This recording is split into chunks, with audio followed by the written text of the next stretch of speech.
புத்தாண்டு காலை சமையலறையில் புகைமூட்டம் அதிகமாக இருந்ததால் என் மூச்சு திணறியது. மரக்கதவு பலமாக அடைபட்டது. குளிர்ந்த எச்சில் பாத்திரங்களின் குவியலுடன் நான் மட்டும் தனியாக விடப்பட்டேன். கடந்த 5 ஆண்டுகளாக நான் பிடித்துக் கொண்டிருந்த பொறுமை எனும் நூல் இறுதியாக அறுந்துவிட்டது. மனிதர்களின் இதயம் ஜனவரியின் குளிர்ந்த காற்றை விட குளிர்ந்து போகும்போது ஒரு பயந்த பெண் இந்த துயரமான விளையாட்டை மாற்ற என்ன செய்வாள்? புகுந்த வீட்டில் 5 ஆண்டுகளைக் கழித்த பிறகு பொறுமை என்பதைத்தான் என் மந்திரமாக மாற்றியிருந்தேன். பெரியவர்கள் சொல்வார்கள், ஒரு அடி பின்வாங்குவதால் உலகமும் வானமும் பெரியதாகத் தெரியும் என்று. என் இந்த தியாகத்தாலும் விட்டுக் கொடுக்கும் தன்மையாலும் எனக்கு ஒரு அமைதியான குடும்பம், கணவனின் முழு அன்பு மற்றும் மாமியார் மீதான கடமையை நிறைவேற்றும் வாய்ப்பு கிடைக்குமென்று நினைத்தேன். ஆனால் இந்த ஆண்டின் 6வது நாள் காலை ஜனவரி மாதத்தின் குளிரை விடவும் குளிர்ந்த மற்றும் கொடூரமான உண்மையாக என் முன்னால் நின்றது. கடந்த 1 வருடமாக என் கணவரின் மொத்த குடும்பமும் விருந்தினர்களாக தங்கியிருந்த அந்த ஆடம்பரமான அடுக்குமாடி குடியிருப்பில் காலை முதலே சலசலப்பு அதிகமாக இருந்தது. இன்று மிகச் சிறந்த நாள். எங்கள் குடும்பத் தலைவர் சாவித்ரி ஜிக்கு பண்டிகை காலத்தில் சாப்பிட்ட இனிப்பு மற்றும் பலகாரங்களுக்கு மாறாக நகரத்திற்கு வெளியே ஒரு பண்ணை வீட்டில் பார்பிக்யூ பார்ட்டிக்குச் செல்லலாம் என்று திடீரென்று தோன்றியது. காலை 5 மணிக்கே நான் எழுந்து சமையலறையில் வேலை செய்யத் தொடங்கினேன். சிக்கன் மற்றும் பன்னீரை தயார் செய்வது, காய்கறிகளை கழுவுவது, வெங்காயம் மற்றும் பூண்டின் ஒவ்வொரு தோலையும் உரிப்பது மற்றும் குடும்பம் முழுவதற்கும் குளிர்பானங்களை சேமித்து வைக்க பனிக்கட்டிகள் நிறைந்த பெரிய ஐஸ் பாக்ஸை தயார் செய்வது என அனைத்தையும் மிகுந்த அர்ப்பணிப்புடனும் சுத்தத்துடனும் செய்தேன். எதிலும் குறை சொல்ல முடியாதபடி இருந்தது. என் கைகள் வேகமாக இயங்கிக் கொண்டிருந்தன. பன்னீர் துண்டுகளை நறுக்கி என் நச்சரிக்கும் மாமியார் மற்றும் கொழுந்தன் நாத்தனார் ஆகியோரின் சுவைக்கேற்ப மசாலா தடவிக்கொண்டிருந்தேன். சுமார் காலை 6:30 மணியளவில் குடும்பம் முழுவதும் தயாராகி வரவேற்பறையில் கூடியது. என் மாமியார் பளபளப்பான பட்டுப்புடவை அணிந்திருந்தார். என் கடந்த ஆண்டு பிறந்தநாள் பரிசாக நான் என் சேமிப்பில் வாங்கிக் கொடுத்த முத்து மாலை அவர் கழுத்தில் மின்னியது. என் கணவர் ரோஹனின் தம்பி கரண் மற்றும் அவன் மனைவி பிரியா ஆகியோரும் விலையுயர்ந்த மற்றும் ஸ்டைலான உடைகளில் இருந்தனர். பிரியாவின் கையில் இருந்த டிசைனர் பேக் அவள் குழந்தை பிறப்பின் போது ரோஹன் பரிசாக கொடுத்தது. என் கணவர் ரோஹன் தலைமுடிக்கு ஜெல் போட்டு விலையுயர்ந்த வாசனை திரவியம் பூசி விலையுயர்ந்த ட்ராக் சூட் அணிந்திருந்தார். அவர்கள் அனைவரும் அங்கு நின்று சிரித்து பேசிக் கொண்டிருந்தனர். எந்த கோணத்தில் புகைப்படம் எடுத்தால் நன்றாக இருக்கும், பார்பிக்யூ எப்படிச் செய்வது என்று விவாதித்துக் கொண்டிருந்தனர். வியர்வையில் நனைந்து வேலை செய்து கொண்டிருந்த சமையலறையை நோக்கி யாரும் ஒருமுறை கூட திரும்பி பார்க்கவில்லை. வேலை முடிந்ததா அல்லது எனக்கு ஏதேனும் உதவி தேவையா என்று யாரும் கேட்கவில்லை. நான் கனமான ஐஸ் பாக்ஸை தூக்கி கதவருகே வைத்தேன். என் நெற்றியில் இருந்த வியர்வை துளிகளை துடைத்துவிட்டு என் மாமியாரை பார்த்து புன்னகைத்துக் கொண்டே சொன்னேன், மாமி, எல்லா ஏற்பாடுகளையும் முடித்துவிட்டேன். நீங்கள் ஒரு 5 நிமிடம் காத்திருங்கள், நான் துணி மாற்றிவிட்டு வருகிறேன். பிறகு கிளம்பலாம். கண்ணாடி முன் நின்று கொண்டு தன்னைத்தானே பார்த்து கொண்டிருந்த என் மாமியார் இதைக் கேட்டதும் சட்டென்று திரும்பினார். அவர் முகம் திடீரென்று இறுகியது. ஜன்னல் வழியாக வெளியே பார்க்கிங்கில் நின்றிருந்த காரை பார்த்தார். பிறகு கரண் மற்றும் அவன் மனைவியை பார்த்தார். கடைசியாக அவருடைய குளிர்ந்த பார்வை என் மீது நிலைத்தது. கரணின் கார் மிகச் சிறியது. 4 பெரியவர்கள் மற்றும் இவ்வளவு பொருட்களை வைத்த பிறகு இடம் இருக்காது. அனன்யா, நீ இன்று வீட்டிலேயே இரு, வீட்டை பார்த்துக்கொள். ஆண்டின் 6வது நாள் இது. வீட்டிலேயே இருந்து மீதமுள்ள பாத்திரங்களை சுத்தம் செய், படுக்கை விரிப்புகளையும் தலையணை உரைகளையும் துவைத்து காயப்போடு. இவ்வளவு கூட்ட நெரிசலில் செல்வது சிரமமாக இருக்கும். நான் அங்கே அப்படியே உறைந்து நின்றேன். நான் இவ்வளவு கஷ்டப்பட்டு தயாரித்து வைத்திருந்த உணவுப் பொருட்கள் என் காலடியில் கிடந்தன. என் காலை நேர உழைப்பு முழுவதையும் கேலி செய்வது போல இருந்தது அது. என் கணவர் ரோஹனின் கண்களைப் பார்த்தேன். அவர் எனக்காக ஏதாவது பேசுவார் அல்லது நீதியை பேசுவார் என்ற நம்பிக்கையில். ஆனால் நேற்று இரவு இதை பற்றி பேசும்போது 5 பேரும் ஒரே காரில் வசதியாகச் செல்லலாம் என்றுதான் ரோஹன் சொல்லியிருந்தான். இந்த பார்பிக்யூ ஏற்பாடுகள் எல்லாம் நானும் செல்வதற்காகத்தான் செய்யப்பட்டது. ஆனால் ரோஹன் என் பார்வையை தவிர்த்தான். அவன் குனிந்து தன் பேண்டின் மடிப்புகளை சரிசெய்யத் தொடங்கினான். பிறகு ஒன்றும் நடக்காதது போல தன் தாயின் பேச்சிற்கு பதிலளித்தான். அம்மா சொல்வது சரிதான் அனன்யா, நீ வீட்டிலேயே இரு. அதுதான் வசதியாக இருக்கும். கூட்ட நெரிசலில் பயணம் செய்து நீ களைப்படைந்து விடுவாய். வீட்டை சுத்தம் செய்துவிட்டு ஓய்வெடு. மாலை திரும்பி வரும்போது உனக்காக சோலே பத்தூரே வாங்கி வருகிறேன். ரோஹனின் வாயிலிருந்து இந்த வார்த்தைகள் எந்த தயக்கமும் இன்றி வெளிவந்தன. அருகில் நின்று கொண்டிருந்த கரணும் பிரியாவும் தங்கள் சிரிப்பை மறைக்கப் போராடிக் கொண்டிருந்தனர். பிரியா தன் டிசைனர் பேக்கை தடவிக்கொண்டே என் காதுகளில் ஊசியாக இறங்கிய அந்த துடுக்குத்தனமான குரலில் சொன்னாள், அண்ணி, வீட்டைச் சுத்தம் செய்யும்போது லிவிங் ரூமில் இருக்கும் கண்ணாடி பீரோவையும் சுத்தம் செய்துவிடுங்கள். நேற்று என் மகன் விளையாடும்போது அதில் விரல் அடையாளங்களை வைத்துவிட்டான். வீட்டிலேயே நிதானமாக மெதுவாக வேலை செய்யுங்கள். நான் அங்கே சிலையைப் போல அசையாமல் நின்று கொண்டிருந்தேன். என் உணர்வுகளைப் பற்றி அவர்களுக்கு சிறிதும் அக்கறை இல்லை. அவர்கள் என்னை ஒரு சம்பளமில்லாத வேலைக்காரியாகத்தான் நினைத்திருந்தார்கள். எல்லா வேலைகளையும் முடித்துவிட்டு அவர்கள் சென்று மகிழ்வதற்காக என்னை ஒதுக்கி வைக்கும் ஒரு கருவி. கடந்த 5 ஆண்டுகளில் இந்த விதமான துன்புறுத்தலும் அழுத்தமும் அன்றாட நிகழ்வாகிவிட்டது. சில சமயம் என் கணவருக்கும் கொழுந்தனுக்கும் நல்ல உணவை விட்டுக் கொடுக்க வேண்டியிருந்தது. சில சமயம் வீட்டுச் செலவுகளுக்காக என் முழுச் சம்பளத்தையும் மாமியாரிடம் கொடுக்க வேண்டியிருந்தது. இந்த ஆடம்பரமான அடுக்குமாடி குடியிருப்பு என் சொந்தச் சொத்து என்பதை கிராமத்தில் இருக்கும் உறவினர்களிடம் அவர்கள் கௌரவத்திற்காக நான் மறைக்க வேண்டியிருந்தது. ஆனால் இன்று புத்தாண்டின் தொடக்கத்தில் நடந்த இந்த அவமானம் என் பொறுமையின் எல்லையை தாண்டிவிட்டது. விசித்திரமான விஷயம் என்னவென்றால், நான் அழவில்லை. என் கண்களில் ஒரு கண்ணீர் துளி கூட இல்லை.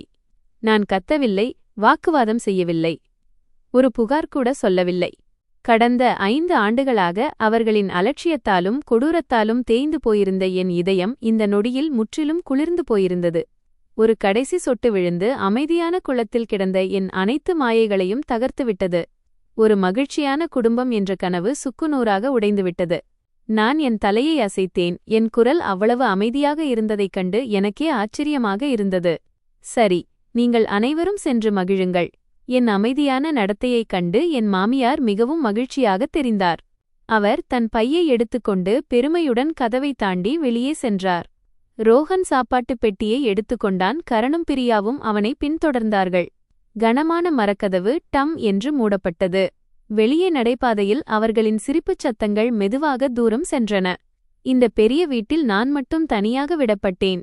காலை உணவின் அழுக்கு பாத்திரங்கள் மற்றும் எண்ணெய் வாசனைகளுக்கு இடையே நான் மெதுவாக கண்ணாடி ஜன்னல் அருகில் சென்று கீழே இருந்த அடுக்குமாடி குடியிருப்பின் பெரிய முற்றத்தை பார்த்தேன். கரண் மற்றும் பிரியாவின் கார் மெதுவாக முன்னோக்கி நகர்ந்து புத்தாண்டின் 6வது நாள் நெரிசலில் மறைந்து போனது. அவர்கள் சென்றுவிட்டார்கள். அவர்கள் என்னை என் வீட்டிலேயே ஒரு வேலைக்காரியைப் போல விட்டுச் சென்றார்கள். அவர்களின் கார் கிளம்பிய அதே நொடியில் இந்த அவமானங்கள் நிறைந்த நாட்களை எப்போதும் முடிவுக்கு கொண்டுவர நான் முடிவு செய்துவிட்டேன் என்பது அவர்களுக்குத் தெரியாது. நான் வேகமாக திரும்பிச் சமையலறைக்குச் சென்றேன். நான் ஒரு பாத்திரத்தை கூட துவைக்கவில்லை. ரப்பர் கையுறைகளை நேரடியாக குப்பைத் தொட்டியில் வீசினேன். பழிவாங்குவதற்காக நான் ரகசியமாக திட்டமிட்டுக் கொண்டிருந்த திட்டம், கடந்த 3 ஆண்டுகளாக நான் மிகுந்த சிரமப்பட்டுச் சேகரித்து வைத்திருந்த ஆதாரங்கள், இப்போது அவற்றை வெளிச்சத்திற்கு கொண்டுவரும் நேரம் வந்துவிட்டது. நான் ஒரு நீண்ட மூச்சை இழுத்தேன். என் நெஞ்சில் ஒரு புதிய சக்தி நிறைவதை உணர்ந்தேன். சிறந்த பழிவாங்குதல் என்பது சண்டையிடுவதோ அல்லது கலாட்டா செய்வதோ அல்ல. அவர்கள் தங்களுடையது என்று நினைத்து வாழ்ந்து கொண்டிருக்கும் அனைத்தையும் அவர்களிடமிருந்து பறித்துக் கொள்வதுதான். அவர்களுக்கு அவர்களின் உண்மையான இடத்தை காட்டிவிட்டு தலை நிமிர்ந்து முன்னோக்கிச் செல்வதே உண்மையான பழி. நான் நேராக என் படுக்கையறைக்குச் சென்று பீரோவை திறந்தேன். இன்று நான் ஒரு பலவீனமான மனைவியாகவோ அல்லது நிர்பந்திக்கப்பட்ட மருமகளாகவோ இருக்கப் போவதில்லை. இன்று நான் மீண்டும் நானாகப் போகிறேன். ஸ்ரீ தேவ்தத் பிரதாப் சிங்கின் ஒரே மகளான அனன்யா பிரதாப் சிங். சாப்பாட்டு வாசனை வீசிய பழைய வீட்டு உடைகளை கழற்றி எறிந்தேன். எனக்கு ஒரு அற்புதமான கருப்பு நிற ஆடையை தேர்ந்தெடுத்து அதன் மேல் சாம்பல் நிற கோட் அணிந்தேன். இவை நான் திருமணத்திற்கு முன்பே வாங்கிய விலையுயர்ந்த ஆடைகள். ஆனால் இவை நகரத்துப் பெண்களின் வீண் செலவு என்று சொல்லி என் மாமியார் இவற்றை பீரோவின் அடியில் வைக்கச் சொல்லியிருந்தார். நான் ட்ரெஸ்ஸிங் டேபிள் முன் அமர்ந்தேன். கவனமாக அடர் சிவப்பு நிற லிப்ஸ்டிக் பூசி என் முதுகில் விரிந்து கிடந்த நீளமான கருங்கூந்தலைச் சீவினேன். கண்ணாடியில் என் பிம்பத்தை பார்த்தபோது ஒரு துடிப்பான, அமைதியான மற்றும் தன்னம்பிக்கை கொண்ட பெண்ணைக் கண்டேன். என் முகத்தில் இருந்த இயலாமையும் சோகத்தின் நிழலும் முற்றிலுமாக மறைந்து போயிருந்தது. நான் என் உண்மையான லெதர் கைப்பையை எடுத்துக்கொண்டேன். அதில் என் போன் மற்றும் கார் சாவிகளை வைத்தேன். என் தந்தை எனக்கு பட்டமளிப்பு பரிசாக கொடுத்த என் கார் எப்போதும் போல பேஸ்மெண்ட் பார்க்கிங்கில் நிறுத்தப்பட்டிருந்தது. இந்த கார் என் பெயரில் இருப்பது என் புகுந்த வீட்டினருக்கு தெரியாது.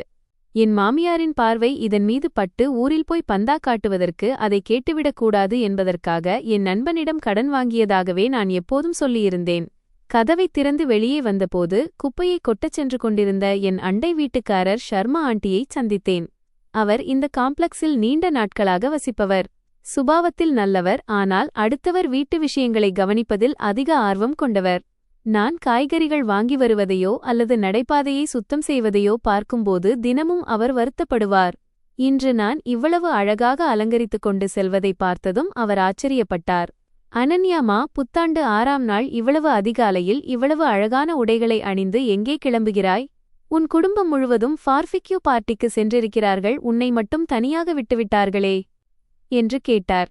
சாவித்ரி ஜி, கரண் மற்றும் பிரியா மகிழ்ச்சியாக கீழே செல்வதை அவர் பார்த்திருந்தார். நான் கண்ணியத்தை கைவிடாமல் பெரியவர்களிடம் பேசும் புன்னகையுடன் பதில் சொன்னேன். ஆமாம் ஆண்டி, எனக்கு அவசியமான தனிப்பட்ட வேலை ஒன்று இருக்கிறது. அதற்காகத்தான் இப்போது கிளம்புகிறேன். இந்த புத்தாண்டு உங்களுக்கு ஆரோக்கியத்தையும் அமைதியையும் கொண்டு வரட்டும். இதை சொல்லிவிட்டு நான் தலைவணங்கி அவருக்கு நமஸ்காரம் செய்தேன். பிறகு நேராக லிஃப்ட் நோக்கிச் சென்றேன். யாருக்கும் நான் விளக்கம் சொல்ல வேண்டிய அவசியம் இப்போது இல்லை. இனி யாருடைய பார்வையும் கிசுகிசுப்புகளும் என் வாழ்க்கையை தீர்மானிக்காது. பார்க்கிங்கிற்குச் சென்று நான் டிரைவர் இருக்கையில் அமர்ந்தேன். காரின் லெதர் இருக்கைகளில் இருந்து வந்த அந்த பரிச்சயமான மனம் என்னை சூழ்ந்து கொண்டது. அது எனக்கு பாதுகாப்பையும் தன்னம்பிக்கையையும் கொடுத்தது.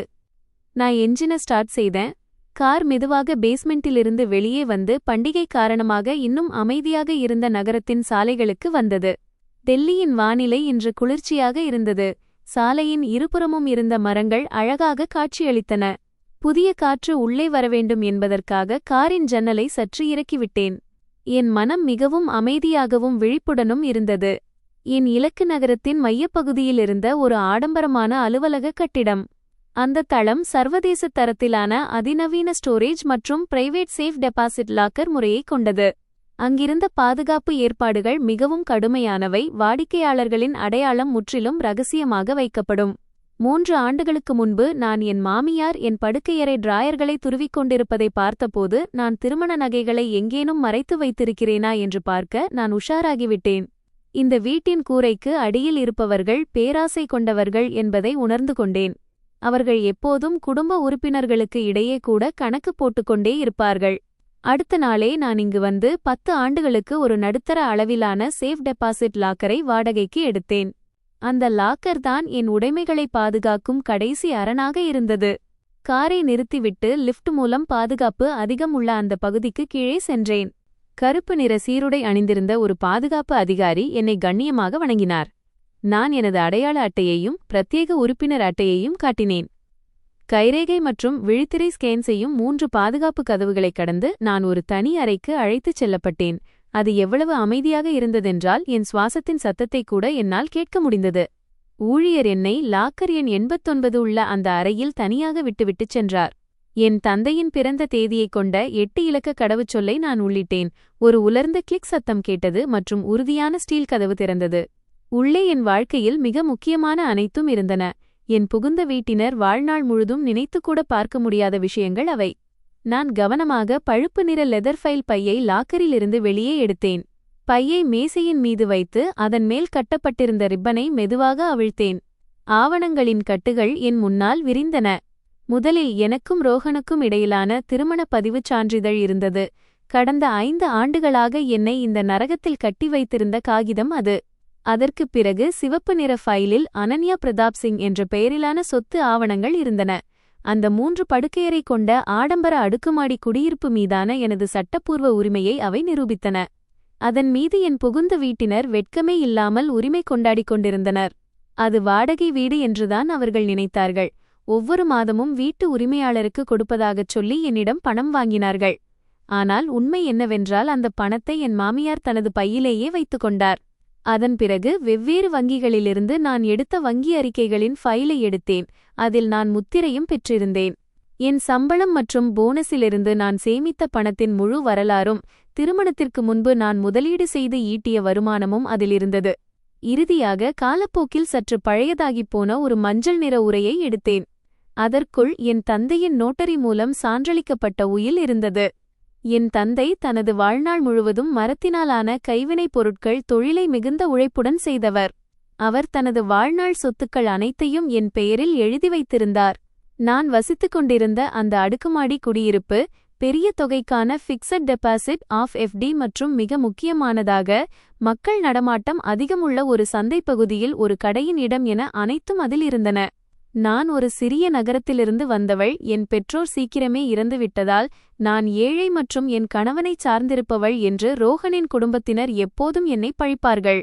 இந்த உயிலை அவர்கள் பார்த்திருந்தால் பேராசையினால் பைத்தியமே பிடித்திருக்கும். பையின் அடியிலிருந்து என் மிக முக்கியமான ஆயுதத்தை எடுத்தேன், ஒரு சிறிய வெள்ளி நிற பென் டிரைவ். கடந்த சில காலமாக நான் ரகசியமாகச் சேகரித்து வைத்திருந்த அனைத்து பதிவுகளும் அதில் இருந்தன. மாமியாரின் திட்டுக்கள், ரோஹன் மற்றும் கரணின் சொத்துக்களை கபளீகரம் செய்யும் சதித்திட்டங்கள் என அனைத்தும் தெளிவாக பதிவாகியிருந்தன. நான் ஒவ்வொன்றையும் கவனமாக சரிபார்த்துவிட்டு அனைத்தையும் என் ஹேண்ட்பேக்கில் வைத்துக்கொண்டேன். லாக்கரை மூடினேன். மின்னணு பூட்டின் சத்தம் அது பாதுகாப்பாக பூட்டப்பட்டதை உறுதிப்படுத்தியது.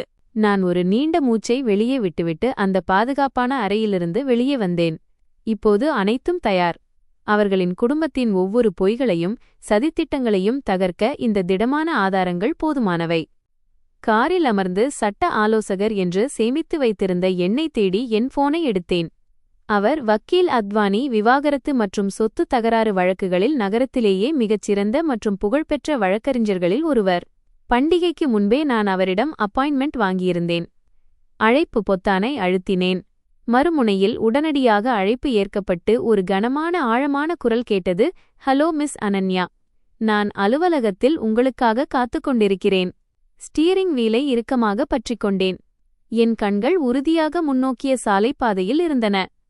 வணக்கம் வக்கீல் அத்வானி, நான் அனைத்து ஆவணங்களையும் எடுத்துக்கொண்டு வருகிறேன். வேலையை தொடங்குவோம். என் வாழ்க்கையிலிருந்து இந்த குப்பைகளை சுத்தப்படுத்த வேண்டிய நேரம் வந்துவிட்டது. நான் ஆக்சிலரேட்டரை அழுத்தினேன். கார் வேகமாக சாலையில் சீறிப்பாய்ந்தது.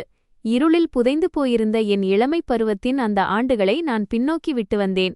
புத்தாண்டின் 6வது நாள் முற்பகலின் பிரகாசமான சூரிய ஒளி ஜன்னல் வழியாக ஊடுருவி என் முகத்தை ஒளிரச் செய்தது. கொடூரமான மற்றும் பேராசை கொண்ட மனிதர்களின் கைகளிலிருந்து என் வாழ்க்கையை திரும்பப் பெறும் போர் இப்போது அதிகாரப்பூர்வமாக தொடங்கிவிட்டது. அந்த பாதுகாப்பான லாக்கர் இடத்திலிருந்து வெளியேறி பழைய மரங்களின் நிழல் படிந்த சாலையில் வக்கீல் அத்வானியின் அலுவலகத்தை நோக்கிச் சென்றேன். அவரது அலுவலகம் ஒரு அமைதியான தெருவில் இருந்தது. அந்த கட்டிடத்தின் வெளிப்புறம் கிளாசிக் கட்டடக்கலை வடிவமைப்பில் இருந்தது. அது மிகவும் ஆடம்பரமாகவும் ரகசியமாகவும் தெரிந்தது. நான் என் காரை பார்க்கிங்கில் சரியாக நிறுத்திவிட்டு என் முழு வாழ்க்கையும் சொத்துக்களும் அடங்கிய பையை எடுத்துக்கொண்டு உள்ளே சென்றேன். வரவேற்பாளர் ஒரு இனிமையான புன்னகையுடன் என்னை வரவேற்று மரியாதையுடன் தலைவணங்கி என்னை நேராக 2வது மாடியில் இருந்த தலைமை வழக்கறிஞரின் தனிப்பட்ட அறைக்கு அழைத்துச் சென்றார். வக்கீல் அத்வானி சுமார் 50 வயது மதிக்கத்தக்கவர். அவர் கச்சிதமாக தைக்கப்பட்ட சாம்பல் நிற சூட் அணிந்திருந்தார். தங்க நிற சட்டங்கள் கொண்ட அவரது கண்ணாடி அவரது புத்திசாலித்தனமான மற்றும் அமைதியான ஆளுமையை மேலும் மெருகேற்றியது. மனிதனின் அடையாளம் அவன் முகத்திலேயே தெரியும் என்பது பழமொழி. அவரது கண்ணியமான பாணியை பார்த்ததும் என் வாழ்க்கையின் மிக முக்கியமான வழக்கை அவரிடம் ஒப்படைப்பதில் எனக்கு முழு நம்பிக்கை ஏற்பட்டது. நான் உள்ளே வருவதைக் கண்டதும் வக்கீல் அத்வானி எழுந்து நின்று மிகுந்த மரியாதையுடன் கைகுலுக்கினார். வணக்கம் மிஸ் அனன்யா, தயவு செய்து அமருங்கள். நீங்கள் ஏதாவது குடிக்கிறீர்களா அல்லது தண்ணீர் வேண்டுமா? நான் தலையை அசைத்து வணக்கம் தெரிவித்துவிட்டு அவருக்கு முன்னால் இருந்த நாற்காலியில் அமர்ந்தேன். நன்றி, எனக்கு ஒரு கிளாஸ் தண்ணீர் போதுமானது. நாம் நேரடியாக விஷயத்திற்கு வருவோம். என் நேரம் இப்போது மிகவும் முக்கியமானது. வக்கீல் அத்வானி தனது உதவியாளரிடம் தண்ணீர் கொண்டு வரும்படி சைகை செய்துவிட்டு அறைக்கதவை மூடினார். வெளிப்புற வாகனங்களின் இரைச்சலிலிருந்து முற்றிலும் மாறுபட்டு அறையைச் சுற்றியிருந்த சூழல் உடனடியாக அமைதியானது. நான் என் ஹேண்ட்பேக்கின் பூட்டை திறந்து கவனமாக அந்த பழுப்பு நிற உரையை வெளியே எடுத்து கண்ணாடி மேசையின் மீது வைத்தேன். நான் ஒவ்வொரு ஆவணங்களாக வெளியே எடுத்து அவற்றை தனித்தனி அடுக்குகளாக நேர்த்தியாக வைத்தேன். இது எனக்கும் ரோஹன்குமாருக்கும் இடையிலான திருமண பதிவுச் சான்றிதழ். இது என் பெயரிலேயே இருக்கும் அந்த ஆடம்பரமான அடுக்குமாடி குடியிருப்பின் உரிமையாளர் ஆவணம். இது திருமணத்திற்கு முன்பே வாங்கப்பட்டது. மேலும் இது எனது தந்தை ஸ்ரீ தேவ்தத் பிரதாப் சிங் அவர்கள் இறப்பதற்கு முன் எழுதிய உயில். அதில் நோட்டரி முத்திரை உள்ளது. எனது தந்தை தனது அனைத்து சொத்துக்களையும் என் பெயரில் எழுதி வைத்திருந்தார். அதில் இந்த அடுக்குமாடி குடியிருப்பும் ஒரு பெரிய சந்தையில் உள்ள ஒரு கடையும் அடங்கும். இறுதியாக திருமணத்திற்கு முந்தைய எனது அனைத்து சேமிப்பு கணக்குகள் மற்றும் முதலீடுகளின் முழு விவரங்கள் இவை.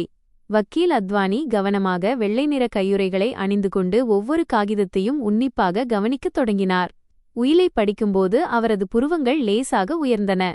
தனது மகளை பாதுகாப்பதற்காக தந்தை இவ்வளவு கவனமாக அனைத்தையும் தயார் செய்து வைத்திருந்த அவரது தொலைநோக்கு பார்வையை பாராட்டினார். அனைத்து ஆவணங்களையும் படித்த பிறகு அவர் என்னை பார்த்தார். உங்கள் சட்ட ஆவணங்கள் மிகவும் வலுவானவை. இந்தச் சொத்துக்கள் அனைத்தும் திருமணத்திற்கு முன்பே உங்கள் தனிப்பட்ட சொத்தாக உருவாக்கப்பட்டவை மற்றும் உங்களுக்கு வாரிசுரிமையாக கிடைத்தவை. சட்டப்படி உங்கள் புகுந்த வீட்டினருக்கு இந்த சொத்துக்கள் மீது எந்த உரிமையும் இல்லை. அவர்கள் உங்கள் வீட்டின் ஒரு செங்கல்லை கூட எடுத்துச் செல்ல முடியாது. நான் கசப்புடன் புன்னகைத்தேன். அவர்கள் புத்திசாலியாக இருந்து மனிதாபிமானத்துடன் நடந்து கொண்டிருந்தால் நான் இந்த முடிவை எடுக்க வேண்டிய அவசியமே இருந்திருக்காது. நான் ஒரு நீண்ட மூச்சை இழுத்தேன். என் பையனடியிலிருந்து அந்த சிறிய வெள்ளி நிற பென்டிரைவை வெளியே எடுத்து மேசையின் மீது வக்கீலின் பக்கம் நகர்த்தினேன். வீடு மற்றும் நிலத்தின் ஆவணங்கள் கதையின் பாதிதான் மிஸ்டர் அத்வானி. தயவுசெய்து இந்த பென்டிரைவை உங்கள் கணினியில் இணைத்து அதில் உள்ள பதிவுகளை கேளுங்கள். கடந்த சில காலமாக என் வீட்டிலேயே நான் ரகசியமாக சேகரித்த ஆதாரங்கள் இவை. வக்கீல் அத்வானி என் பேச்சை கேட்டு பென்டிரைவை தனது லேப்டாப்பில் இணைத்து அதிலிருந்த ஆடியோ கோப்பை திறந்தார். சில நொடிகள் லேசான இரைச்சல் சத்தம் கேட்டது. அதன் பிறகு என் மாமியார் சாவித்ரி ஜியின் கூர்மையான மற்றும் கசப்பான குரல் தெளிவாக கேட்கத் தொடங்கியது. ரோஹன், நீ மிக கவனமாக இருக்க வேண்டும். அந்த அனன்யா பார்ப்பதற்கு அப்பாவி போல தெரிகிறாள், ஆனால் அவள் குடும்பம் உள்ளுக்குள் மிகவும் பணக்கார குடும்பம். இந்த வீட்டின் சந்தை மதிப்பு குறைந்தது 4 கோடி ரூபாய் என்று நான் விசாரித்தேன். நீ அவளிடம் இனிமையாக பேசி வீட்டை உங்கள் இருவர் பெயரிலும் மாற்றச் சொல். அது ஒரு கூட்டுப் பொறுப்பு என்று அவளை நம்பவை. மேலும் அவளுடைய மாதச் சம்பளத்தை என்னிடம் ஒப்படைக்கச் சொல். நானே பார்த்துக் கொள்கிறேன். பெண்களின் கையில் பணம் இருந்தால் அவர்கள் கெட்டுப்போய் விடுவார்கள். இதற்கு உடனடியாக ரோஹனின் அமைதியான குரல் கேட்டது. என் கணவனின் குரலில் இருந்த அந்த குளிர்ச்சியான மற்றும் நன்கு திட்டமிடப்பட்ட சதி என்னை கேட்டுக்கொண்டிருந்தபோதே உடல் சிலிர்க்க வைத்தது. அம்மா, நீங்கள் கவலைப்படாதீர்கள். நான் எல்லாவற்றையும் யோசித்துவிட்டேன். வீட்டை என் பெயருக்கு மாற்ற நான் அவளை வற்புறுத்துவேன். மேலும் நம்முடைய கூட்டு சேமிப்பு கணக்கிலிருந்து வியாபாரச் சாக்கு சொல்லி நான் மெதுவாக பணத்தை எடுத்த வண்ணம் இருப்பேன். அந்த பணத்தை நான் கரண் மற்றும் பிரியாவிடம் கொடுத்து விடுவேன். அவர்கள் அதை தங்கள் தொழிலில் முதலீடு செய்து லாபம் ஈட்டுவார்கள். எல்லா முட்டைகளையும் ஒரே கூடையில் வைக்கக்கூடாது. பணம் நம் வீட்டு நபர்களின் கையில் இருக்கும்போதுதான் பாதுகாப்பாக இருக்கும். அம்மா, அனன்யாவுக்கு பணப்புழக்கம் பற்றி தெரியாது. அவளுக்கு எதுவும் தெரியாது. அந்த பதிவு அந்த தாய் மகன் இருவரின் விகாரமான சிரிப்புடன் முடிந்தது. வக்கீல் அத்வானி லேப்டாப்பை மூடினார். அவரது முகம் மிகவும் தீவிரமாக இருந்தது. அவர் தன் கண்ணாடியை கழற்றி ஒரு துணியால் மெதுவாக துடைத்துவிட்டு என் கண்களை நேராக பார்த்தார். மிஸ் அனன்யா, நான் நூற்றுக்கணக்கான விவாகரத்து வழக்குகளை பார்த்திருக்கிறேன். ஆனால் இவ்வளவு அநாகரிகமாகவும் திட்டமிட்டும் சொத்துக்களை கபளீகரம் செய்யும் சதி உண்மையிலேயே கண்டிக்கத்தக்கது. உங்கள் கணவர் மோசடி செய்துள்ளார் என்பதற்கு இந்த ஆடியோ பதிவு ஒரு வலுவான ஆதாரமாகும். கணவன் மனைவி கடமைகளை அவர் கடுமையாக மீறியுள்ளார். மேலும் உங்கள் சொத்துக்களை வேண்டுமென்றே வேறு இடத்திற்கு மாற்ற முயன்றுள்ளார். அது மட்டுமின்றி உங்கள் புகுந்த வீட்டினர் தொடர்ந்து அழுத்தம் கொடுப்பதும் உங்கள் பணத்தை கட்டுப்படுத்துவதும் மனரீதியான துன்புறுத்தல் பிரிவின் கீழ் வரும். நீங்கள் நிச்சயமாக இந்த வழக்கில் வெற்றி பெறுவீர்கள். உங்கள் சொத்துக்களில் பெரும்பகுதியை நீங்கள் பெறுவீர்கள். மேலும் உங்கள் தனிப்பட்ட சொத்துக்கள் முழுமையாக பாதுகாக்கப்படும். நான் நிமிர்ந்து அமர்ந்தேன். என் கைகள் என் மடியில் இருந்தன. என் மனம் இப்போது அமைதியாக இருந்தது. இலையுதிர்காலத்து ஏரியின் நீரைப் போல. வெறுப்பு இல்லை, வலி இல்லை, வெறும் பாறையைப் போன்ற உறுதிப்பாடு மட்டுமே இருந்தது. மிஸ்டர் அத்வானி, நான் இன்று விவாகரத்து மனுவை தயார் செய்ய வேண்டும் என்று விரும்புகிறேன். அத்துடன் ரோஹன்குமாரின் பெயரிலோ அல்லது அவருடன் தொடர்புடைய சொத்துக்களையோ உடனடியாக முடக்க ஃப்ரீஸ் நீதிமன்றத்திடம் உத்தரவு பெறுவதற்கு விண்ணப்பம் செய்யுமாறு கேட்டுக்கொள்கிறேன். என் வியர்வை சிந்தி சம்பாதித்த பணத்தில் ஒரு பைசா கூட அவர்கள் பறிக்க நான் அனுமதிக்க மாட்டேன். அந்த அடுக்குமாடி குடியிருப்பை பொறுத்தவரை அவர்களை சட்டப்பூர்வமாக அங்கிருந்து வெளியேற்ற நான் ஒரு வழியை பார்த்துக்கொள்வேன். வக்கீல் அத்வானி தலையசைத்துவிட்டு உடனடியாக காகிதம் பேனாவை எடுத்து அடுத்த கட்ட நடவடிக்கைகளை திட்டமிடத் தொடங்கினார். ஒவ்வொரு சிறிய விஷயத்தையும் அலசுவதற்கும் வழக்கு நீதிமன்றத்திற்கு வரும்போது அவர்களின் குடும்பத்தின் ஒவ்வொரு பைத்தியக்காரத்தனமான எதிர்வினையை முன்கூட்டியே கணிப்பதற்கும் எங்களுக்கு சுமார் 2 மணி நேரம் ஆனது. அதிகாரப் பத்திரம், பவர் ஆஃப் அட்டர்னி ஆவணங்களில் கையெழுத்திட்ட பிறகு நான் எழுந்து விடை பெற்றேன். நண்பகல் சூரிய ஒளி ஜன்னல் வழியாக என் கோட்டின் மீது விழுந்தது. இந்த நொதியிலிருந்து அந்த திருமணச் சான்றிதழ் எனக்கு பாரமாக இல்லை. அந்த பேராசை பிடித்தவர்களுக்கு இது ஒரு தண்டனை தீர்ப்பாக மாறப்போகிறது. வக்கீல் அலுவலகத்திலிருந்து வெளியேறும்போது காலை உணவு சாப்பிடாமல் வேலையில் ஈடுபட்டதால் என் வயிறு லேசாக இறைந்தது. ஆனால் இந்த நேரத்தில் எனக்கு உணவைப் பற்றிய எண்ணம் இல்லை. எனது அடுத்த இலக்கு நகரத்தின் பிரதான சாலையிலிருந்த ஒரு பெரிய வங்கிக் கிளை. அங்கேதான் எனது பணத்தின் கணக்கு வழக்குகளும் ரோஹனும் நானும் திருமணத்திற்குப் பிறகு தொடங்கிய கூட்டுச் சேமிப்பு கணக்கும் இருந்தது. புத்தாண்டின் 6ஆம் நாள் நண்பகலில் வங்கி மிகவும் அமைதியாக இருந்தது. நீண்ட விடுமுறைக்குப் பிறகு ஊழியர்கள் வேலைக்கு திரும்பியிருந்தனர். வண்ணமயமான சீருடைகளில் அவர்கள் இருந்தனர். என்னிடம் முன்னுரிமை வாடிக்கையாளர் அட்டை இருந்ததால் நான் வரிசையில் நிற்க வேண்டிய அவசியம் இருக்கவில்லை. நேரடியாக விஐபி அறைக்கு அழைக்கப்பட்டேன். வங்கியின் மேலாளர் என்னை மிகுந்த மரியாதையுடன் வரவேற்று தண்ணீர் கொடுத்து புத்தாண்டு வாழ்த்துக்களை தெரிவித்தார். நான் சில சம்பிரதாய பேச்சுகளை பேசிவிட்டு நேராக என் முக்கிய கோரிக்கைக்கு வந்தேன். மேடம், என் பெயரில் உள்ள அனைத்து தனிப்பட்ட கணக்குகளின் பரிவர்த்தனை விவரங்களையும் தயவுசெய்து எடுத்துத் தாருங்கள். அதில் எனக்கும் மிஸ்டர் ரோஹனுக்கும் இடையிலான கூட்டு சேமிப்பு கணக்கும் அடங்கும்.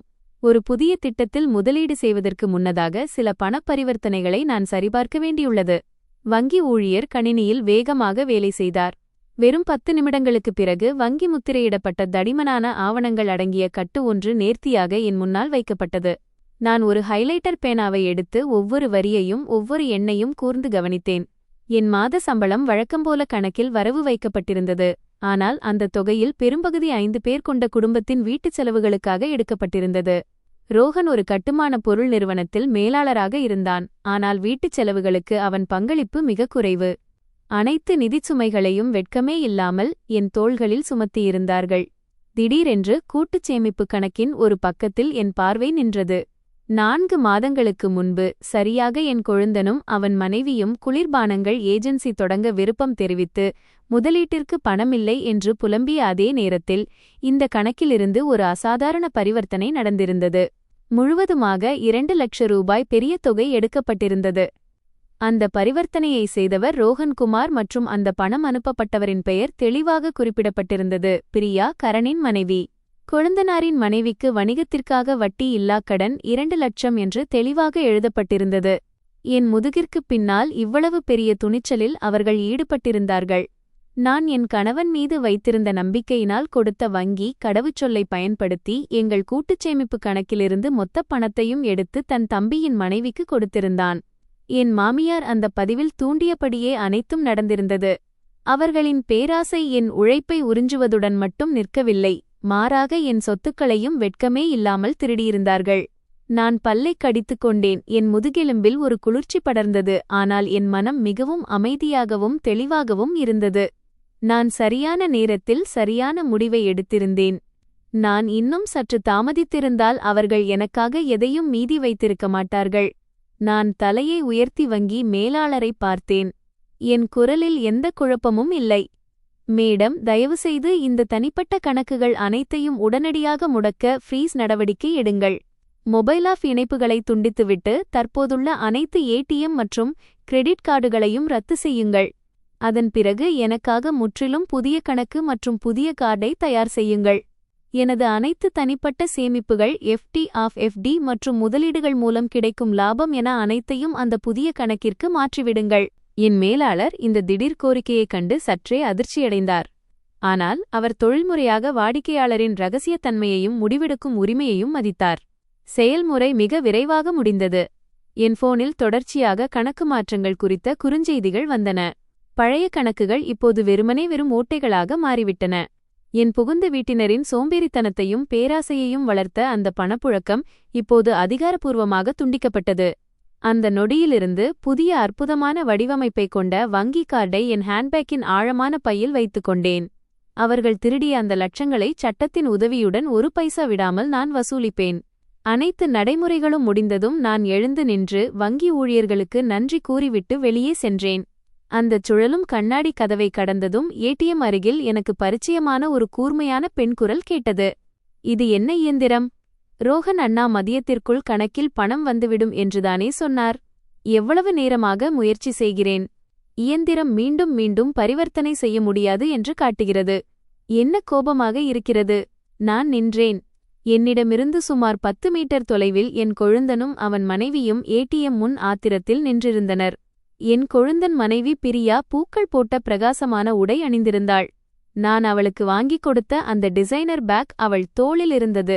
கையில் வங்கி அட்டையை வைத்துக்கொண்டு இயந்திரத்தின் கண்ணாடியில் மீண்டும் மீண்டும் தட்டிக் கொண்டிருந்தாள்.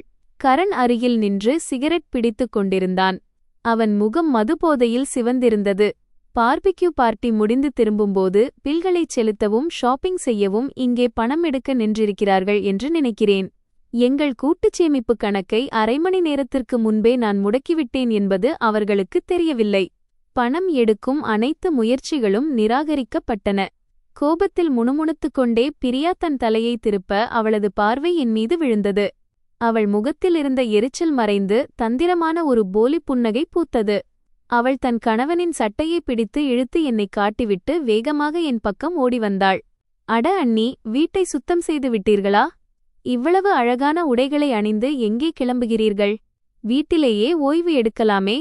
நாங்கள் சாப்பிடச் செல்லலாம் என்று இருந்தோம். பில் கட்டவும் கொஞ்சம் புதுப்பொருட்கள் வாங்கவும் கொஞ்சம் பணம் எடுக்கலாம் என்று பார்த்தால் ரோஹன் அண்ணா கொடுத்த கார்டு கெட்டுப்போய்விட்டது போலிருக்கிறது. இதுவரை ₹1 கூட வரவில்லை. அண்ணி, நீங்கள் இங்கேயேதான் இருக்கிறீர்கள். என் கணக்கிற்கு கொஞ்சம் பணத்தை டிரான்ஸ்பர் செய்துவிடுங்கள். வீட்டிற்குச் சென்றதும் ரோஹன் அண்ணா உங்களுக்கு திருப்பித் தந்துவிடுவார். அவள் மூச்சு விடாமல் இதையெல்லாம் ஒரே மூச்சில் சொல்லி முடித்தாள். என் பணம் அவர்களுக்கே சொந்தம் என்பது போல இருந்தது அவளது அணுகுமுறை. கரணும் அருகில் வந்து தன் மனைவியின் பேச்சிற்கு ஆமோதித்தான். அண்ணி, எங்களுக்கு சிறிய உதவி செய்யுங்கள். இன்று நல்ல நாள். பிரியா ஒரு தங்கச் சங்கிலி வாங்க விரும்புகிறாள். நல்ல அதிர்ஷ்டத்திற்காக அம்மா சொல்லியிருக்கிறார் நாம் ஒரே குடும்பம் என்று. பணத்தைப் பற்றி கணக்கு பார்த்தால் உறவுகள் கெட்டுப்போகும். நான் என் கைகளை கட்டிக்கொண்டு அந்த பேராசை பிடித்த முகங்களை என் குளிர்ந்த பார்வையால் பார்த்தேன். அவர்களின் உடைகளிலிருந்து வந்த பார்பிக்யூ வாடை என் மூக்கில் துர்நாற்றமாக தட்டியது. எனக்குள் இருந்த அந்த பொறுமையான அப்பாவி அண்ணி முழுமையாக இறந்துவிட்டாள். நான் என் உதடுகளின் ஓரத்தால் ஒரு ஏளன புன்னகையை சிந்தினேன். குடும்பமா? எனக்கு தெரிந்தவரை இன்று காலை அம்மாவும் நீங்களும் காரில் இடமில்லை என்று சொல்லி என்னை வீட்டிலேயே இருந்து பாத்திரம் கழுவச் சொன்னீர்கள். இப்போது ஷாப்பிங் செய்ய பணம் பற்றாக்குறை என்றதும் இந்த அண்ணி ஞாபகம் வந்துவிட்டதா? ஒன்று தெரிந்து கொள்ளுங்கள், என் பணம் ஒன்றும் தெருவில் கிடக்கும் பொருள் அல்ல. நீங்கள் நினைக்கும்போதெல்லாம் கையை நீட்டி வாங்க. இன்று முதல் என்னிடம் 1 பைசா கூட கிடைக்கும் என்று எதிர்பார்க்காதீர்கள். கையும் காலும் இருந்தால் நீங்களே சம்பாதித்துச் செலவு செய்யுங்கள். இதை சொல்லிவிட்டு அவர்களின் திகைத்துப்போன மற்றும் அவமானப்பட்ட முகங்களை ஒரு நொடி கூட பார்க்கவில்லை. நான் உறுதியாக திரும்பி ஆவேசமான நடையுடன் என் காரை நோக்கி நடந்தேன். எனக்கு பின்னால் கரண் மற்றும் பிரியாவின் கோபமான முணுமுணுப்பு கேட்டது. ஆனால் நான் எதையும் காதில் வாங்கிக் கொள்ளவில்லை. உண்மையான நாடகம் இனிதான் தொடங்கவிருந்தது. வரப்போகும் பெரும் புயலை எதிர்கொள்ள நான் என் சக்தியை சேமிக்க வேண்டியிருந்தது. வங்கியிலிருந்து கிளம்பி பிரதான சாலைக்கு வந்தேன். புத்தாண்டின் 6ஆம் நாள் மாலை வானம் தெளிவாக இருந்தது. வசந்த காலத்தின் மெல்லிய காற்று வீசியது. என் தோள்களில் இருந்த நிதிச்சுமையின் பெரும் பகுதி குறைந்ததால் என் நெஞ்சு மிகவும் லேசாக உணர்ந்தேன். இனி ஒவ்வொரு மாத இறுதியிலும் கவலையோடு நீண்ட பெருமூச்சு விட வேண்டிய அவசியமில்லை. அதேபோல் என் புகுந்த வீட்டினருக்காக ஆடம்பரமான விருந்து தயார் செய்ய நான் பட்டினி கிடக்க வேண்டியதும் இல்லை. காரின் கதவை திறந்து டிரைவர் இருக்கையில் அமர்ந்து ஒரு நீண்ட பெருமூச்சு விட்டு என்ஜினை ஸ்டார்ட் செய்தேன். எனது அடுத்த இலக்கு நகரத்தின் முக்கிய சாலையில் இருந்த மிக முக்கியமான ரியல் எஸ்டேட் ஏஜென்சியின் அலுவலகம். நான் வசித்து வந்த அந்த 3 படுக்கையறை கொண்ட ஆடம்பர அடுக்குமாடி குடியிருப்பு என் தந்தை தனது வாழ்நாள் முழு உழைப்பால் எனக்காக வாங்கிய விலைமதிப்பற்ற பரிசு. அவர் இறப்பதற்கு முன் எனக்கு கொடுத்த அன்பளிப்பு அது. ஒரு அமைதியான சிறிய வீடாக என் கனவுகளை அதில் நான் வளர்த்திருந்தேன். ஆனால் ரோஹனுடனான திருமணத்திற்குப் பிறகு என் மாமியார் கிராமத்துச் சாக்குகளைச் சொல்லி கரண் மற்றும் அவன் மனைவியையும் அழைத்துக்கொண்டு நகரத்திற்கு வந்துவிட்டார்கள். அவர்கள் வெட்கமே இல்லாமல் வீட்டின் மிகச் சிறந்த அறையை கைப்பற்றிக் கொண்டார்கள். என் விலையுயர்ந்த பொருட்களை ஏதோ பழைய இரும்புச் சாமான்களைப் போல பயன்படுத்தினார்கள். என் அந்தரங்கமான இடத்தை ஒரு சந்தையைப் போல இரைச்சலான இடமாக மாற்றினார்கள். அந்த வீடு என் பெயரில்தான் இருக்கிறது என்பது அவர்களுக்கு துளியும் தெரியாது. அது வாடகை வீடு என்றுதான் அவர்கள் நினைத்துக்கொண்டு ஒவ்வொரு விஷயத்திற்கும் என்னை பழித்துக் கொண்டே இருந்தார்கள். எல்லாவற்றையும் பின்னால் விட்டுவிட்டுச் செல்ல நான் இப்போது முடிவெடுத்துவிட்டேன். பேராசையாலும் நன்றிகெட்டத்தனத்தாலும் அசுத்தமான ஒரு வீட்டில் ஒட்டிக்கொண்டிருக்க எனக்கு எந்த காரணமும் இல்லை. நான் என் காரை அன்ஷுல் ப்ராப்பர்ட்டிஸ் அலுவலகத்திற்கு முன்னால் நிறுத்தினேன். ஏஜென்சியின் மேலாளர் விக்ரம், இதற்கு முன் என் நெருங்கிய நண்பர் ஒருவருக்கு சில நிலங்களை வாங்கிக் கொடுத்திருந்தவர், ஓடி வந்து கதவை திறந்தார். பண்டிகை காலம் என்றாலும் வியாபாரம் செய்பவர்கள் வாடிக்கையாளர்களை ஒருபோதும் மறுப்பதில்லை. நான் உள்ளே சென்று வசதியான ஒரு சோபாவில் அமர்ந்து நேரடியாக விஷயத்திற்கு வந்தேன். வணக்கம் விக்ரம். என்னிடம் சன்ஷைன் ஹைட்ஸில் ஒரு பிரீமியம் அடுக்குமாடி குடியிருப்பு உள்ளது. அதை நான் உடனடியாக விற்க விரும்புகிறேன். சொத்து என் பெயரில்தான் உள்ளது. எந்த கடனோ அல்லது விவாதமோ இல்லை. இந்த மாதத்திற்குள்ளேயே இதை விரைவாக விற்க வேண்டும். உங்களிடம் ரொக்கப் பணம் வைத்திருக்கும் வாடிக்கையாளர்கள் யாராவது இருந்தால் சொல்லுங்கள். விக்ரம் விரைவாக சூடான தேநீர் தயாரித்து எனக்கு அளித்தான். அவன் கண்களில் ஆர்வமான மின்னல் தெரிந்தது. சன்ஷைன் ஹைட்ஸ் அடுக்குமாடி குடியிருப்புகள் எப்போதும் மிக விரைவாக விற்றுவிடும். அது பல இளம் குடும்பங்களின் கனவு இல்லமாக இருக்கும் சிறந்த இடத்தில் இருந்தது. அனன்யாஜி, நீங்கள் கவலைப்பட வேண்டாம். அந்த பகுதியில் என் வாடிக்கையாளர்கள் மிகுந்த ஆர்வம் காட்டுகிறார்கள். நீங்கள் ஆவணங்களை கொண்டு வந்திருக்கிறீர்களா? விலை மற்றும் புகைப்படங்கள் எடுப்பது குறித்து திட்டமிட நான் அதை ஒரு முறை பார்க்கிறேன். நான் என் பையை திறந்து இளஞ்சிவப்பு அட்டை கொண்ட சொத்து ஆவணக்கோப்பை வெளியே எடுத்து மேசையின் மீது வைத்தேன். விக்ரம் ஒவ்வொரு பக்கத்தையும் கவனமாக புரட்டி பரப்பளவு, தளம் மற்றும் ஜன்னல்களின் திசையை குறித்து கொண்டான். வீட்டில் இருக்கும் அனைத்து பர்னிச்சர்கள் மற்றும் உபகரணங்களுடன் விற்பதாக நான் நிபந்தனை விதித்தேன். வாங்குபவர் தங்கள் பொருட்களை மட்டும் எடுத்துக்கொண்டு வர வேண்டும். சௌதா ஒப்பந்தம் விரைவாக முடிவதற்காக நான் சந்தை விலையை விட சற்று குறைவாகவே விலை சொன்னேன். விக்ரம் உடனே அதற்கு ஒப்புக்கொண்டு தரகர் புரோக்கரேஜ் ஒப்பந்தத்தை தயார் செய்தான். விளம்பரம் செய்வதற்காக நாளை காலையே புகைப்படக் கலைஞர் ஒருவரை அனுப்பி வீடியோ மற்றும் புகைப்படங்கள் எடுக்கச் செய்வதாக அவன் உறுதியளித்தான். நான் ஒப்பந்தத்தில் கையெழுத்திட்ட அந்த நொடியில் என் பையில் இருந்த போன் ஒலித்தது. திரையில் தெரிந்த எண் மிஸ்டர் குப்தாவினுடையது. அவர் எங்கள் அடுக்குமாடி குடியிருப்பு மேலாண்மை தலைவராக மேனேஜ்மெண்ட் ஹெட் இருந்தவர். மிஸ்டர் குப்தா மிகவும் பொறுப்பான மற்றும் கண்டிப்பான நபர். ஒவ்வொரு குடியிருப்பாளரைப் பற்றியும் நன்கு அறிந்தவர். நான் விக்ரமிடம் மன்னிப்பு கேட்டுவிட்டு பேசுவதற்காக ஓரத்திற்குச் சென்றேன். மறுமுனையிலிருந்து வந்த மிஸ்டர் குப்தாவின் குரலில் லேசான கவலை இருந்தது. அனன்யாஜி, நான் குப்தா பேசுகிறேன். நீங்கள் வெளியே இருக்கிறீர்களா? கீழே லாபியில் உங்கள் கணவர் ரோஹன் மற்றும் மாமியார் சாவித்ரிஜி கிராமத்திலிருந்து வந்த 500 உறவினர்களுடன் வந்து நின்று கொண்டிருக்கிறார்கள். காவலாளியிடம் கதவை திறக்கும்படி வற்புறுத்துகிறார்கள். நீங்கள் சாவியை எடுத்துக்கொண்டு எங்கோ சென்றுவிட்டீர்கள், இன்னும் திரும்பவில்லை என்று ரோஹன்ஜி சொல்கிறார். அதனால் உறவினர்கள் உள்ளே சென்று ஓய்வெடுப்பதற்காக மேலாண்மை தரப்பிலிருந்து கூடுதல் சாவியை கொண்டு கதவை திறக்கச் சொல்கிறார்கள். தயவுசெய்து இந்த தகவலை உறுதிப்படுத்துங்கள், அப்போதுதான் எங்களால் அடுத்த கட்ட நடவடிக்கை எடுக்க முடியும். நான் கசப்பாக சிரித்தேன். அவர்களின் குடும்பம் உண்மையில் எல்லையை தாண்டிச் சென்று கொண்டிருந்தது. முதலில் காரில் சண்டை வரக்கூடாது என்று காரணம் சொல்லி என்னை வீட்டிலேயே வேலை செய்ய வற்புறுத்தினார்கள். இப்போது என் வீட்டிலேயே சொந்தக்காரர்களை அழைத்து வந்து பந்தா காட்டுகிறார்கள். இலவசமாக ஜாலியாக இருக்க நினைக்கிறார்கள். நான் என் குரலை கட்டுப்படுத்திக் கொண்டு மிகவும் தீவிரமாகவும் தெளிவாகவும் மிஸ்டர் குப்தாவிடம் பதிலளித்தேன். மிஸ்டர் குப்தா, நான் சொல்வதை கவனமாக கேளுங்கள். அந்த அடுக்குமாடி குடியிருப்பு என் தனிப்பட்ட சொத்து மற்றும் அது என் பெயரில்தான் உள்ளது. நான் ரோஹனிடமிருந்து விவாகரத்து பெறும் நடைமுறையை தொடங்கிவிட்டேன். இந்த நொடியிலிருந்து கட்டிடம் மேலாண்மை தரப்பிலிருந்து ரோஹன்குமார், சாவித்திரிஜி மற்றும் அவர்களின் எந்த உறவினர்களையும் கட்டிடத்திற்குள் நுழைய விடாமல் முற்றிலும் தடுக்குமாறு நான் உங்களை கேட்டுக்கொள்கிறேன். லாஃபிக்கோ அல்லது என் தளத்திற்கோ வருவதற்கு யாருக்கும் அனுமதி இருக்கக்கூடாது. யாராவது வலுக்கட்டாயமாக நுழைய முயற்சித்தால் தயவுசெய்து நேரடியாக போலீசாரை அழைத்து சட்டவிரோதமாக வீட்டிற்குள் நுழைய முயன்றதற்காக அவர்கள் மீது வழக்கு பதிவு செய்யுங்கள். மிஸ்டர் குப்தா ஒரு நிமிடம் அமைதியானார். நான் கொடுத்த தகவலால் அவர் அதிர்ச்சியடைந்தார். ஆனால் ஒரு அனுபவம் வாய்ந்த மேலாளராக அந்த விஷயத்தின் தீவிரத்தை உடனடியாக உணர்ந்து கொண்டார். நான் புரிந்து கொண்டேன் அனன்யாஜி. நீங்கள் சட்டப்பூர்வமாக உரிமையாளர். மேலாண்மை உங்கள் கோரிக்கையை முழுமையாக பின்பற்றும். நான் நேரில் கீழே லாபிக்குச் சென்று ரோஹன் மற்றும் அவர் குழுவினரை கட்டுப்பாட்டு வாயிலை தாண்டி அனுமதிக்கக்கூடாது என்று பாதுகாப்பு படைக்கு உத்தரவிடுகிறேன். நீங்கள் உங்கள் தனிப்பட்ட வேலைகளை அமைதியாக கவனியுங்கள். நான் மிஸ்டர் குப்தாவுக்கு நன்றி தெரிவித்துவிட்டு போனை வைத்தேன். மீண்டும் மேசைக்கு வந்து விக்ரமிடம் விடை பெற்றேன். வீட்டை விற்கும் வேலை முடிந்துவிட்டது. ஆனால் என் சொத்துக்களின் பாதுகாப்பை உறுதிப்படுத்தவும் அவர்கள் எந்த தவறான நடவடிக்கையிலும் ஈடுபடாமல் தடுக்கவும் எனக்கு ஒரு புதிய பூட்டு தேவைப்பட்டது. நான் என் போன் புக்கை திறந்து பழைய மற்றும் அனுபவம் வாய்ந்த பூட்டு செய்பவரான ரமேஷ்ஜிக்கு போன் செய்தேன். சரியாக மாலை அதிகாலை 3 மணிக்கு என் அடுக்குமாடி குடியிருப்பு கதவருகே வரும்படி அவரிடம் கேட்டுக்கொண்டேன். இதனால் கதவின் முழு பூட்டுதல் முறையையும் மாற்ற முடியும். மின்னணு கைரேகை பூட்டு முதல் கூடுதல் சாவி பூட்டு வரை அனைத்தையும் மாற்றி மிக உயர்ந்த தரமான ஆன்டி தெஃப்ட் திருட்டு தடுப்பு பூட்டை பொருத்தச் சொன்னேன். மாலை அதிகாலை 3 மணிக்கு நான் 15வது தளத்தின் நடைபாதையில் இருந்தேன்.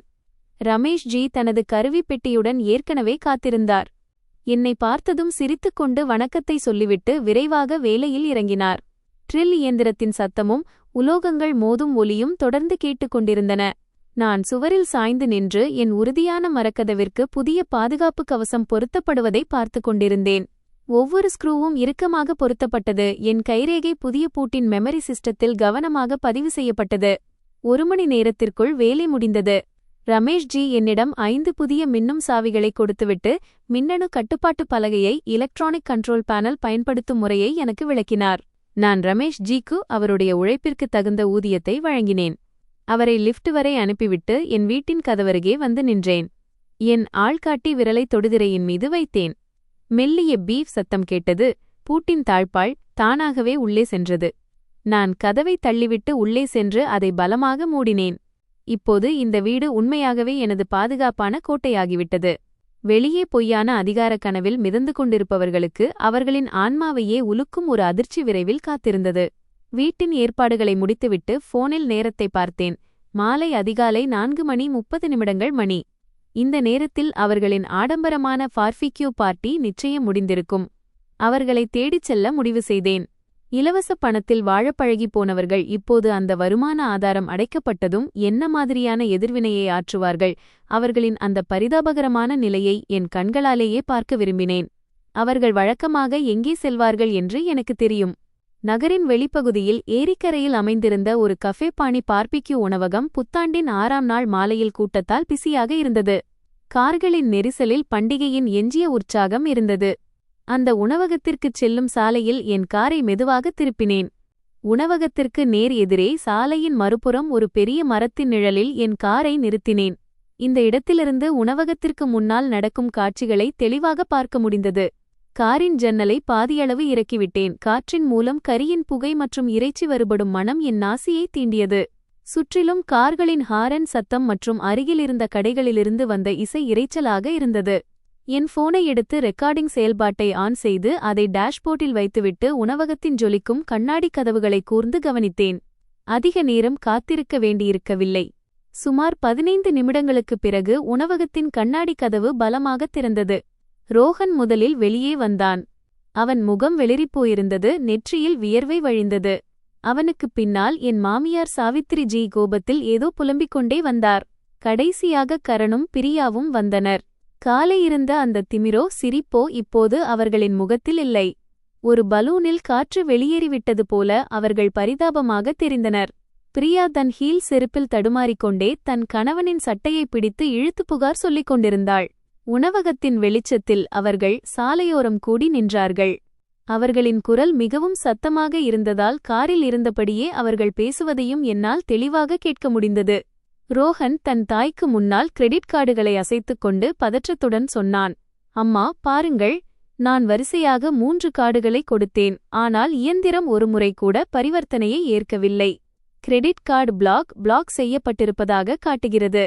டெபிட் கார்டு கணக்கு முடக்கப்பட்டுவிட்டது. உணவக மேலாளர் என்னை ஏதோ ஒரு மோசடிக்காரனை பார்ப்பது போல் பார்த்தார். கடைசியில் என் நிறுவன நண்பர் ஒருவருக்கு போன் செய்து கடன் வாங்க வேண்டியதாயிற்று.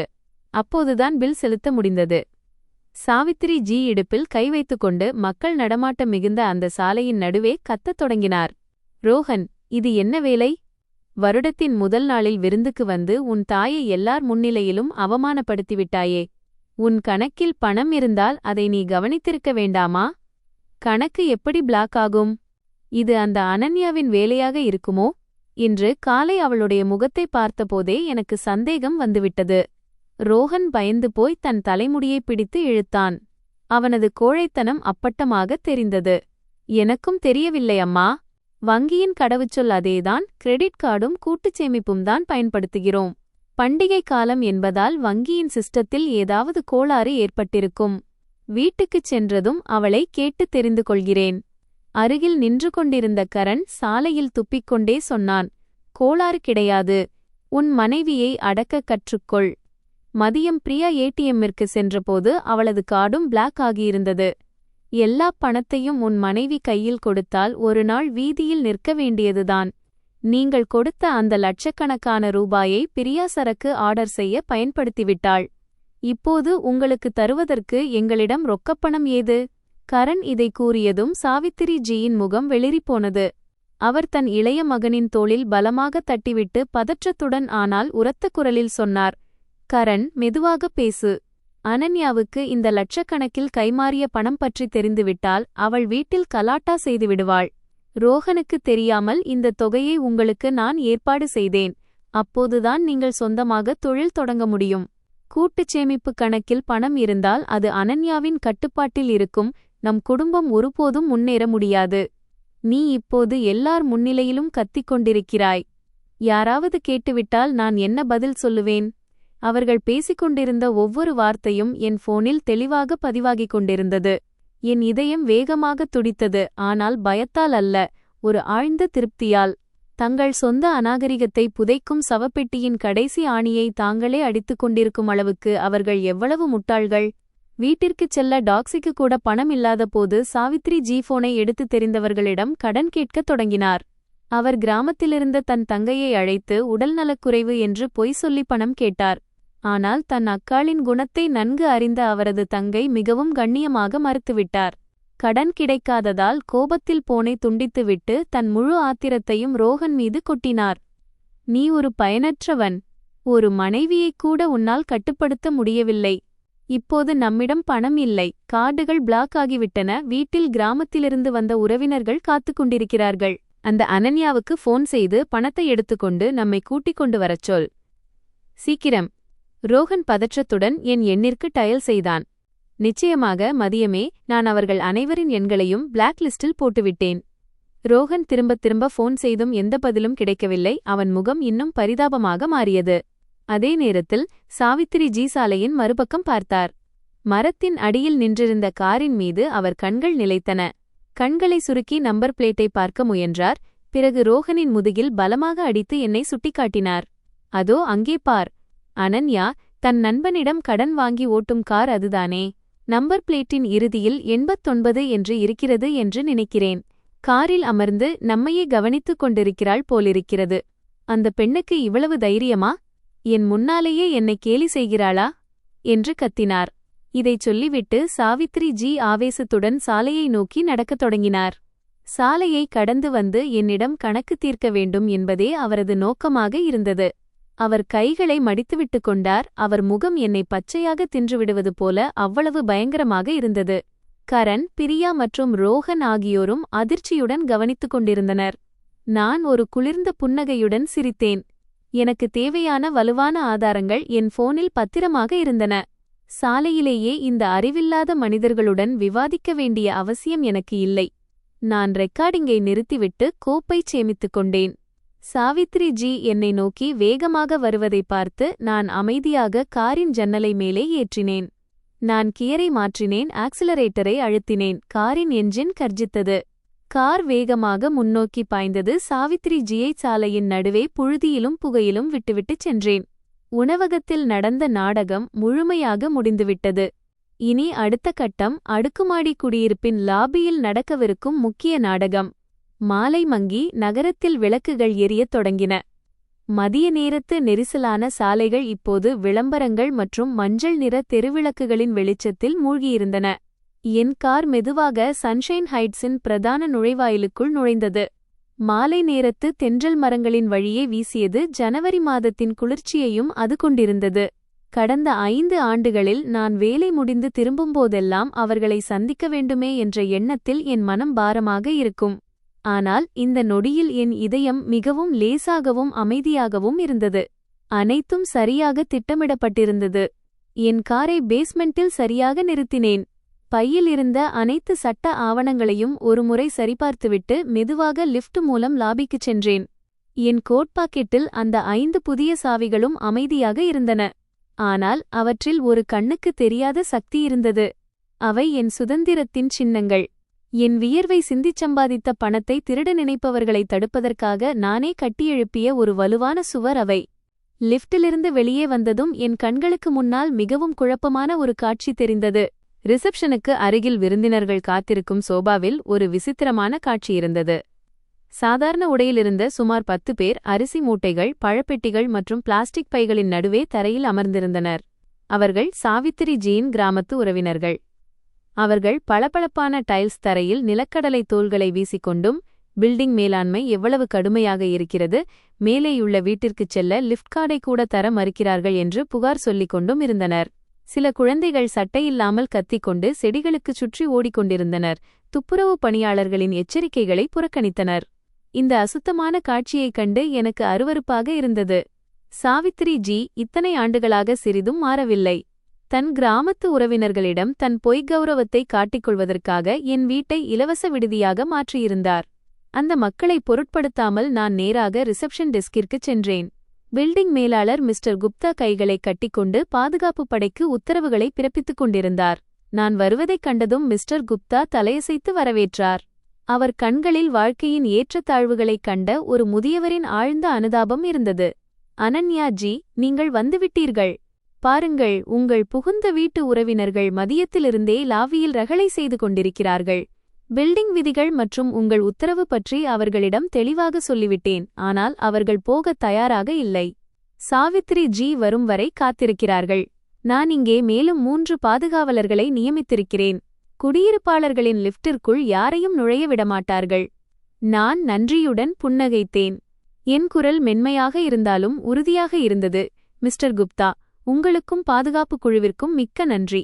மேலாண்மைக்கும் பில்டிங்கின் பெயருக்கும் இதனால் எவ்வளவு சிரமம் ஏற்படுகிறது என்று எனக்கு தெரியும். ஆனால் இன்று இந்த தொல்லையின் வேரை நான் நிரந்தரமாக அகற்றியே ஆக வேண்டும். தயவுசெய்து இன்னும் சிறிது நேரம் எனக்கு உதவுங்கள். அவர்கள் இதோ வந்துவிடுவார்கள். சரியாக அந்த நேரத்தில் லாபியின் சுழலும் கண்ணாடி கதவு திறந்தது. வக்கீல் அத்வானி தனது நேர்த்தியான சூட்டில் உள்ளே நுழைந்தார். கையில் அந்த பரிச்சயமான கருப்பு நிற லெதர் பிரீஃப்கேஸ் இருந்தது. அவரது தொழில்முறை மற்றும் கண்ணியமான தோற்றம் அங்கிருந்தவர்களின் கவனத்தை உடனடியாக ஈர்த்தது. நான் அவரை சந்தித்து சாவித்திரி ஜியின் உறவினர்கள் அமர்ந்திருந்த இடத்திலிருந்து வெகு தொலைவில் குடியிருப்பாளர்களுக்கான VIP இருக்கையில் அமருமாறு கேட்டேன். வக்கீல் அத்வானி தன் பிரீஃப்கேஸை திறந்து நேர்த்தியாக அடுக்கப்பட்டிருந்த ஃபைலை வெளியே எடுத்து மேசையின் மீது வைத்தார். வணக்கம் அனன்யா ஜி. வணக்கம் மிஸ்டர் குப்தா. இன்று மதியம் வரை அனைத்து சட்ட நடைமுறைகளையும் முடித்துவிட்டேன். விவாகரத்து மனு மற்றும் சொத்து பங்கீட்டிற்கான கோரிக்கை அனுப்பப்பட்டுவிட்டது. சொத்துக்களை உடனடியாக முடக்குவதற்கான ஃப்ரீஸ் உத்தரவும் நடைமுறையில் உள்ளது. அடுத்த வாரம் முதல் ஆவணங்கள் அமலுக்கு வந்துவிடும். அனன்யாஜி, நீங்கள் கவலைப்படாதீர்கள். சட்டத்தின் வலை பின்னப்பட்டுவிட்டது. இனி அவர்கள் எதையும் பறிப்பதற்கான வாய்ப்பே இல்லை. இதைக் கேட்டு மிஸ்டர் குப்தா தலையசைத்தார். அவர் தனது ஃபைலிலிருந்து ஒரு பெரிய தாளை எடுத்தார். அதில் சிவப்பு நிற மையால் தடித்த எழுத்துக்களில் அச்சிடப்பட்டு சன்ஷைன் ஹைட்ஸ் மேலாண்மையின் முத்திரை இடப்பட்டிருந்தது. இது நான் இப்போதே டைப் செய்யச் சொன்ன ஒரு உள்நாட்டு அறிவிப்பு, இன்டர்னல் நோட்டீஸ். இதில் குடிமகன் ரோஹன்குமார், குடிமகள் சாவித்ரி மற்றும் அவர்களுடன் தொடர்புடைய எவரும் வீட்டின் உரிமையாளரான அனன்யா பிரதாப் சிங்கின் அபார்ட்மெண்ட் எண் 10,500க்குள் நுழைவதற்கு தடை விதிக்கப்படுகிறது என்று தெளிவாக எழுதப்பட்டுள்ளது. இதை நான் பிரதான தகவல் பலகையிலும் லிஃப்ட் உள்ளே இருக்கும் தகவல் பலகையிலும் ஒட்டிவிடுவேன். சட்டமும் விதிகளும் தெளிவாக இருக்க வேண்டும். அப்போதுதான் அவர்கள் கலாட்டா செய்வதற்கு எந்த வாய்ப்பும் இருக்காது. அந்த அறிவிப்பை பார்த்ததும் எனக்குள் ஒரு பெரிய வலிமை உணர்வு தோன்றியது.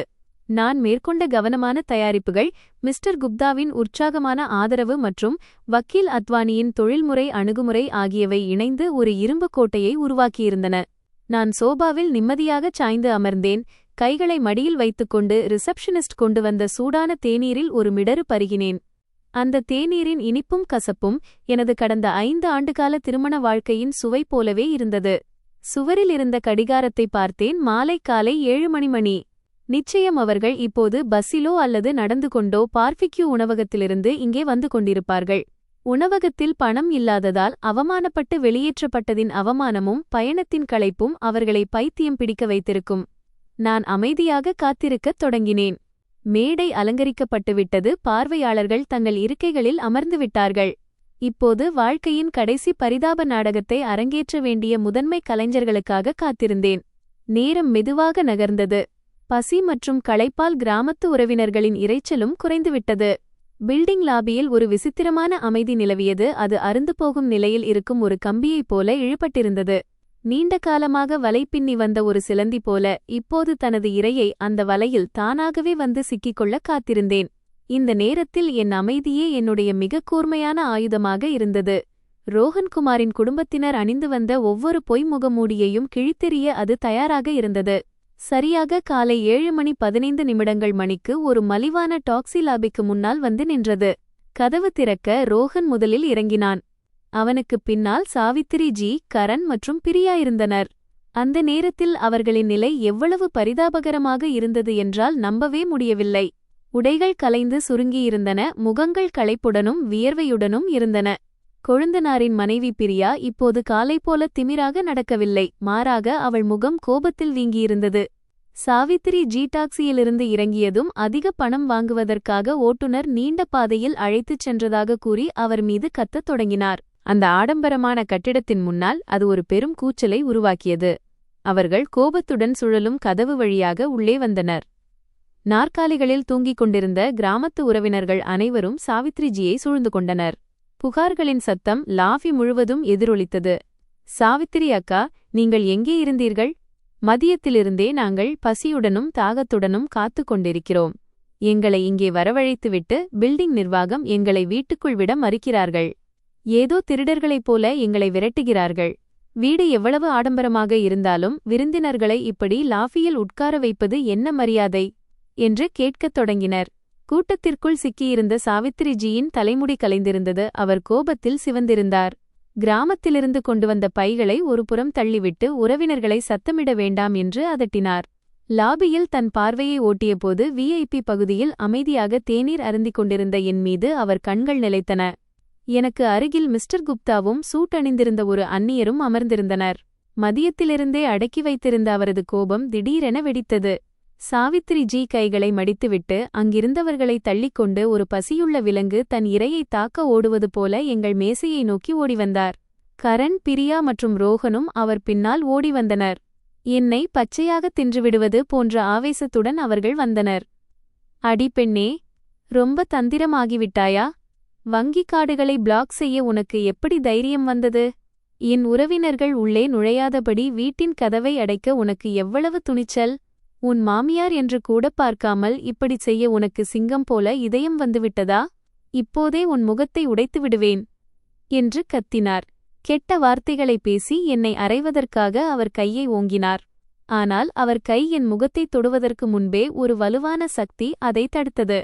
வக்கீல் அத்வானி முன்னே வந்து தன் உயரமான மற்றும் வலிமையான உடல் அமைப்பால் எனக்கும் என் மாமியாருக்கும் இடையே ஒரு சுவராக நின்றார். அவர் தன் சூட்டை சரிசெய்துவிட்டு தன் கூர்மையான பார்வையால் சாவித்ரிஜியின் கோபமான முகத்தை பார்த்தார். மேடம், தயவுசெய்து தள்ளி நில்லுங்கள், உங்கள் மொழியை கட்டுப்படுத்துங்கள். பொது இடத்தில் ஒருவரை அச்சுறுத்துவதும் அவமானப்படுத்துவதும் காயப்படுத்த முயல்வதும் உங்களை சிறைக்கு அனுப்பிவிடும். நான் அத்வானி, மிஸ் அனன்யா பிரதாப் சிங்கின் வழக்கறிஞர். நீங்கள் என்ன பேச விரும்பினாலும் என்னிடம் பேசுங்கள். சாவித்திரி ஜி அதிர்ச்சியில் உறைந்தார். காற்றில் உயர்ந்திருந்த அவர் கை கீழே இறங்கியது. ரோஹன் ஓடி வந்து தன் தாயைத் தாங்கினான். அவன் கண்கள் ஆச்சரியத்துடன் முதலில் வக்கீல் அத்வானியையும் பிறகு என்னையும் பார்த்தன. அவன் என்னை நோக்கி விரலை நீட்டி நடுக்கமான குரலில் கேட்டான், அனன்யா, இது என்ன கூத்து? எந்த வக்கீல்? உனக்கு பைத்தியம் பிடித்துவிட்டதா? இன்று காலை நான் உன்னை பார்பிக்யூ பார்ட்டிக்கு அழைத்துச் செல்லவில்லை என்பதற்காக இவ்வளவு கோபப்பட்டு காடு மற்றும் வீட்டை பூட்டிவிட்டாயா? இப்போது வக்கீலை அழைத்துக்கொண்டு நாடகம் போடுகிறாயா? உனக்கு தெரியுமா, என் அம்மாவுக்கும் எனக்கும் உறவினர்கள் முன்னிலையில் எவ்வளவு அவமானம் என்று? வீட்டுக் காரியங்களை வீட்டிற்குள்ளேயே பேசித் தீர்த்துக்கொள். இதை இவ்வளவு பெரிதாக்காதே. நான் மெதுவாக எழுந்து நின்றேன். என் கருப்பு நிற உடையிலிருந்த கற்பனையான சுருக்கங்களை சரிசெய்தேன். ரோஹனின் பதற்றமான கண்களை நேராக பார்த்து எலும்புகளை உறைய வைக்கும் ஒரு குளிர்ந்த புன்னகையை உதிர்த்தேன். வீட்டுக் காரியம். வீட்டுக் கதவை பூட்டவே இன்று மதியம் நான் பூட்டை மாற்றிவிட்டேன். நீயும் உன் குடும்பமும் இனி அந்த வாசலை தாண்டி ஒரு அடிக்கூட எடுத்து வைக்க முடியாது. நான் இங்கே எந்த நாடகத்தையும் நடத்தவோ அல்லது மலிவான உணவை பற்றி விவாதிக்கவோ வரவில்லை.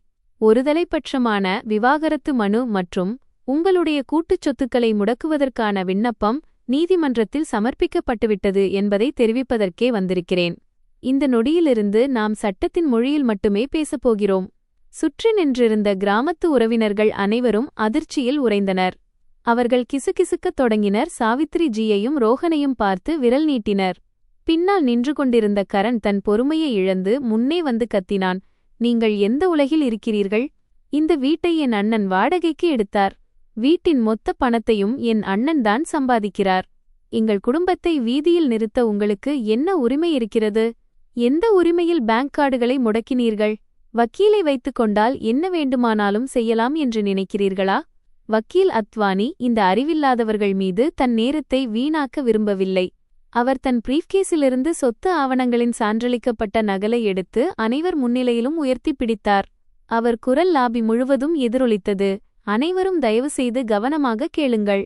இந்த கட்டிடத்தின் 10,502வது எண் கொண்ட அபார்ட்மெண்ட் திருமதி அனன்யா பிரதாப் சிங்கின் முழுமையான தனிப்பட்ட சொத்து. இது திருமணத்திற்கு முன்பே அவருக்குச் சொந்தமானது. இந்த சொத்தின் மீது ரோஹன் குமாரின் குடும்பத்திற்கு எந்தவிதமான உரிமையோ அல்லது இதை பயன்படுத்துவதற்கான அதிகாரமோ கிடையாது. திருமதி அனன்யா ரோஹனின் குடும்பத்தை வீட்டை விட்டு வெளியேறுமாறு கோருவதும் கதவை பூட்டுவதும் தற்போதைய சட்டப்படி முற்றிலும் சரியானது.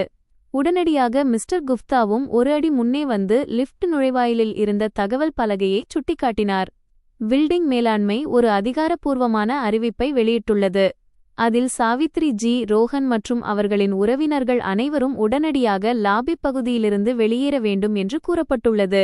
குடும்பத்தினர் வேண்டுமென்றே பொது அமைதியை குலைக்க முயற்சித்தால் பலப்பிரயோகம் செய்ய பாதுகாப்பு படைக்கு அதிகாரம் உள்ளது. உண்மை இவ்வளவு வேகமாகவும் கொடூரமாகவும் வெளிப்பட்டதால் என் புகுந்த வீட்டார் நின்ற இடத்திலேயே உறைந்து போயினர்.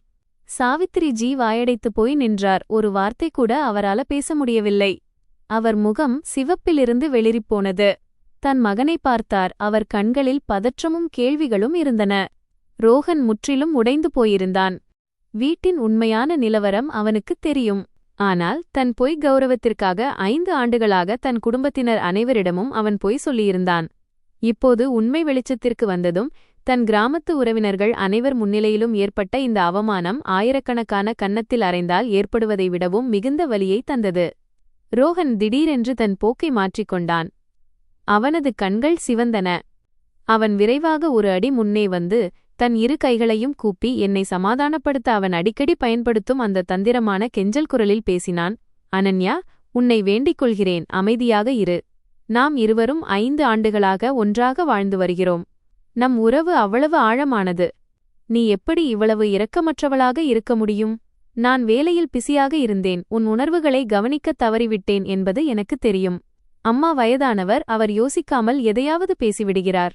நீ மருமகள், அம்மாவை மன்னித்துவிடு. இப்படி நள்ளிரவில் எங்களை வீட்டை விட்டு வெளியேற்றினால் நாங்கள் எங்கே போவோம்? விவாகரத்து மனுவை திரும்பப் பெற்றுக்கொள். இன்று முதல் உன்னுடன் மிகவும் அன்பாக நடந்து கொள்வேன் என்று சத்தியம் செய்கிறேன். உன் ஒவ்வொரு தேவையையும் நிறைவேற்றுவேன். ரோஹனின் முதலை கண்ணீர் வழிந்தது. இது பழைய அனன்யாவாக இருந்திருந்தால் ஒருவேளை என் மனம் உருகியிருக்கும். அவன் பேசும் அந்த இனிப்பான பொய்களை நம்பியிருப்பேன். ஆனால் இன்றைய அனன்யாவின் இதயம் கல்லாகிவிட்டது. நான் என் முகத்தை உயர்த்திப் பார்த்தேன். என் கண்கள் கூர்மையான கத்தியைப் போல அவனது கருப்பு இதயத்தை துளைத்தன. கணவன் மனைவி உறவு. இந்த வார்த்தையைச் சொல்ல உனக்கு வெட்கமாக இல்லையா? இந்த உறவு எங்கே இருந்தது? நீ உன் அம்மாவுடன் சேர்ந்து என் மறைந்த தந்தையின் சொத்துக்களை கொள்ளையடிக்க திட்டம் தீட்டியபோது இந்த உறவு எங்கே இருந்தது? எங்கே இருந்தது இந்த உறவு?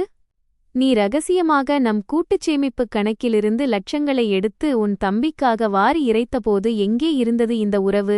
உன் இந்த தந்திரமான நல்லவன் வேடத்தை கீழே இறக்கி வை ரோஹன். உன் நல்ல கணவன் நாடகம் முடிந்துவிட்டது. எனது உறுதியான அறிவிப்பு எதிரொலித்தது. அது அவர்களின் தற்காப்பின் ஒவ்வொரு சுவரையும் இடித்துத் தள்ளிய இறுதி தாக்குதலாகும். மோதல் அதன் உச்சக்கட்டத்தை எட்டியிருந்தது. வெற்றி என்னுடையது என்பது எனக்குத் தெரியும். அந்த பேராசை பிடித்த இரக்கமற்ற மனிதர்களுக்கு தண்டனை காலம் இன்றிரவே தொடங்கிவிட்டது. எனது அறிவிப்பு முடிந்ததும் அந்த பிரம்மாண்டமான லாபி முழுவதும் ஒரு பயங்கர அமைதி நிலவியது. பதற்றமான சூழலுக்கு பதிலாக எல்லையற்ற வியப்பு சூழ்ந்தது. சில நொடிகள் கழித்து கலைக்கப்பட்ட தேன்கூடு போல கிசுகிசுப்புகள் எழுந்தன. அவ்வழியாக சென்ற அண்டை வீட்டார்களும் நின்று என் புகுந்த வீட்டாரை சூழ்ந்து கொண்டனர். ரோஹன் நின்ற இடத்திலேயே உறைந்து போனான். அவன் முகத்தில் ஒரு துளி ரத்தம் கூட இல்லை. கெஞ்சுவதற்காக கூப்பியிருந்த அவன் கைகள் இப்போது கட்டுப்பாடின்றி நடுங்கிக் கொண்டிருந்தன. சாவித்ரி ஜியின் கண்கள் விரிந்திருந்தன. மெல்லிய உதடுகளை மிகவும் பலமாக மூடியிருந்ததால் அவை வெளுத்துப் போயிருந்தன. இப்போது அவரிடம் முன்பு போல கத்துவதற்கான துணிச்சல் இல்லை. நான் அவர்களுக்கு விளக்கம் அளிப்பதற்கோ அல்லது அவர்கள் பாதிக்கப்பட்டவர்கள் போல நடிப்பதற்கோ இனி வாய்ப்பு தரப்போவதில்லை. கடந்த 5 ஆண்டுகால பொறுமை எனக்கு ஒரு கல் மனதையும் மிகவும் அமைதியான மூளையையும் கொடுத்திருந்தது. நான் வக்கீல் அத்வானியை பார்த்து தலையசைத்தேன். அவர் தனது கருப்பு லெதர் பிரீஃப்கேஸிலிருந்து ஒரு தடிமனான கோப்பை வெளியே எடுத்தார். அது நான் மதியம் வங்கியிலிருந்து பெற்ற சிவப்பு முத்திரையிடப்பட்ட வங்கி அறிக்கைதான். நான் ஒரு அடி முன்னே வந்து அந்த ஆவணக்கட்டை வாங்கி நேரடியாக ரோஹனின் மார்பின் மீது வீசினேன். துரோகத்தின் ஆதாரங்களாக இருந்த அந்த வெள்ளை காகிதங்கள் காற்றில் சிதறி பளபளப்பான தரையில் விழுந்தன. நான் என் முகவாயை உயர்த்திப் பிடித்தேன். என் குரல் உறுதியானது. ஒவ்வொரு வார்த்தையும் ஒரு கூர்மையான கத்தியைப் போல அவர்களின் பொய் முகமூடியை கிழித்தது. ரோஹன், அவற்றை எடுத்து கவனமாகப் பார். உன் கண்களைத் திறந்து இந்த எண்களைப் பார். 20 லட்சம் ரூபாய் நான் இந்த குடும்பத்திற்காக இரவு பகலாக உழைத்து சேர்த்த என் வியர்வை. நீ ரகசியமாக அந்த பணத்தை உன் தம்பி மனைவி பிரியாவின் கணக்கிற்கு வட்டி இல்லா கடன் என்ற பெயரில் மாற்றியுள்ளாய். நான் முட்டாள் என்று நினைத்தாயா? நீ என்னை ஏமாற்றி நம் கூட்டுச் சொத்துக்களை காலி செய்திருக்கிறாய் உன் உடன்பிறப்புகளை காப்பாற்ற. நீ இங்கே நின்று என்னிடம் கணவன் மனைவி உறவு பற்றி பேசுகிறாயா? என் பேச்சைக் கேட்டு அங்கிருந்த அனைவரும் அதிர்ச்சியடைந்தனர். சாவித்திரிஜியின் கிராமத்து உறவினர்கள் லட்சக்கணக்கான ரூபாயைப் பற்றி பேசப்படுவதைக் கேட்டு ஒருவரை ஒருவர் பார்த்து கொண்டனர். பின்னால் நின்ற கரணும் பிரியாவும் சில அடிகள் பின்வாங்கிச் சென்றனர். அவர்களின் முகத்தில் பயம் அப்பட்டமாக தெரிந்தது. மக்களின் குத்திக் கிழிக்கும் பார்வைகளிலிருந்து தப்பிக்க தலைகுனிந்து கொண்டனர். சொத்துக்களை அபகரிக்கும் தங்கள் சதி வெளிச்சத்திற்கு வந்ததைக் கண்ட சாவித்திரிஜி பதற்றத்துடன் விளக்கம் அளிக்கத் தொடங்கினார். நீ பொய் சொல்கிறாய். என் மகன் பணம் சம்பாதிக்கிறான். அவன் தன் தம்பிக்கு தொழில் செய்ய கடன் கொடுத்தால் அதில் என்ன தவறு? நீ மனைவியாக இருந்து கொண்டு புகுந்த வீட்டாரிடம் ஒரு பைசா கணக்கு பார்க்கிறாயா? எப்படிப்பட்ட மருமகள் நீ? நான் பலமாகச் சிரித்தேன். அந்த கசப்பான சிரிப்பு லாபி முழுவதும் எதிரொலித்தது. இந்த நிலையிலும் அவர்கள் உண்மையை மறைக்க முயல்கிறார்கள். நான் வீணான பேச்சுகளில் நேரத்தை வீணடிக்கவில்லை. என் ஹேண்ட்பேக்கிற்குள் கைவிட்டு வெள்ளி நிற பென்டிரைவை எடுத்து வக்கீல் அத்வானியிடம் கொடுத்தேன். அவர் உடனடியாக அதை தன் டேப்லெட்டில் இணைத்து சத்தத்தை அதிகப்படுத்தினார். சாவித்திரி ஜியின் கசப்பான குரலும் ரோஹனின் தந்திரமான குளிர்ந்த குரலும் டேப்லெட் ஸ்பீக்கரிலிருந்து வெளியே வந்து லாபி முழுவதும் எதிரொலித்தன. வீட்டை தங்கள் பெயருக்கு மாற்றும் சதி, கூட்டுச் சேமிப்பிலிருந்து ரகசியமாக பணம் எடுத்து கரண் மற்றும் பிரியாவிடம் கொடுத்த திட்டம், எனக்காக அவர்கள் வைத்திருந்த வெறுப்பு என அனைத்தும் அனைவர் முன்னிலையிலும் தெளிவாக வெளிப்பட்டது. அந்த பயங்கரமான பதிவு முடிந்ததும் அங்கிருந்தவர்களிடையே ஒரு உண்மையான கோப அலை உருவானது. அந்த நிர்வாணமான உண்மை என் புகுந்த வீட்டாரின் பேராசை, கொடூரமான மற்றும் ஒழுக்கமற்ற குணத்தை முழுமையாக வெளிப்படுத்தியது. மக்கள் எப்போதும் உண்மையின் பக்கமே நிற்பார்கள். இன்று அவர்கள் தங்கள் சொந்த கைகளாலேயே தங்களின் மீதமுள்ள மரியாதையையும் தவிடுபொடியாக்கிவிட்டனர். ரோஹனின் உறவினர் ஒருவர் கோபத்தில் தன் கையில் இருந்த பழத்தை தரையில் வீசி எறிந்தார். நேராக சாவித்திரிஜியின் முகத்தை பார்த்து கத்தினார். ஐயோ கடவுளே, சாவித்திரி அக்கா, என்ன காரியம் செய்துவிட்டீர்கள்? கிராமத்தில் இருக்கும்போது உங்கள் மகன் நகரத்தில் பெரிய வீடு வாங்கியிருக்கிறான், கார் வாங்கியிருக்கிறான் என்று பெரிய பந்தா செய்தீர்கள். பண்டிகை கொண்டாட எங்களை இங்கே வரவழைத்து இங்கே வந்து பார்த்தால் நீங்கள் உங்கள் மருமகளின் வீட்டில் தங்கியிருந்து அவள் சொத்தை கொள்ளையடிக்க சதி செய்து கொண்டிருக்கிறீர்களா? நம் குடும்பத்தில் உங்களைப் போன்ற அசிங்கமானவர்கள் எப்போது பிறந்தார்கள்? எங்களுக்கு எவ்வளவு அவமானமாக இருக்கிறது. இனி உலகத்திற்கு நாங்கள் என்ன முகத்தை காட்டுவோம்? சுற்றியிருந்த அண்டை வீட்டார்களும் விமர்சிக்கத் தொடங்கினர். கீழ்த்தளத்தில் வசிக்கும் ஒரு பெண்மணி பெருமூச்சு விட்டுச் சொன்னார், விதைத்ததைத்தான் அறுவடை செய்வீர்கள். அனன்யா ஒவ்வொரு நாளும் இந்த வீட்டிற்காக எவ்வளவு உழைக்கிறாள் என்பதை நான் பார்த்திருக்கிறேன். அவள் தனக்காக ஒரு துணிகூட வாங்கிக் கொள்வதில்லை. ஆனால் மாமியாரும் கொழுந்தனாரின் மனைவியும் தினமும் புதிய புதிய உடைகளை அணிந்து கொண்டு சுற்றுவார்கள். இப்படிப்பட்ட நன்றி கெட்ட பேராசை பிடித்தவர்களுக்கு சட்டம் கடுமையான தண்டனை கொடுக்க வேண்டும். வீட்டை விட்டு வெளியேற்றுவது எல்லாம் மிகச்சிறிய தண்டனை. தங்கள் சொந்த உறவினர்கள் மற்றும் அண்டை வீட்டாரின் வசவுகளைக் கேட்டு சாவித்திரி ஜி நிலைகுலைந்து சோபாவில் சரிந்து விழுந்தார். நெஞ்சை பிடித்துக்கொண்டு மூச்சிரைக்கத் தொடங்கினார். பதில் சொல்லக்கூட அவரிடம் வார்த்தைகள் இல்லை. நிலைமை மோசமடைவதைக் கண்ட கரணும் பிரியாவும் தங்கள் பைகளை எடுத்துக்கொண்டு மெதுவாக கதவை நோக்கி நகர முயன்றனர். ஆனால் அவர்களுடன் வந்த சில இளம் உறவினர்கள் அவர்களை தடுத்து நிறுத்தி அர்ச்சனை செய்யத் தொடங்கினர். தன் குடும்பம் சிதறுவதைக் கண்டு ரோஹன் முற்றிலும் உடைந்தான்.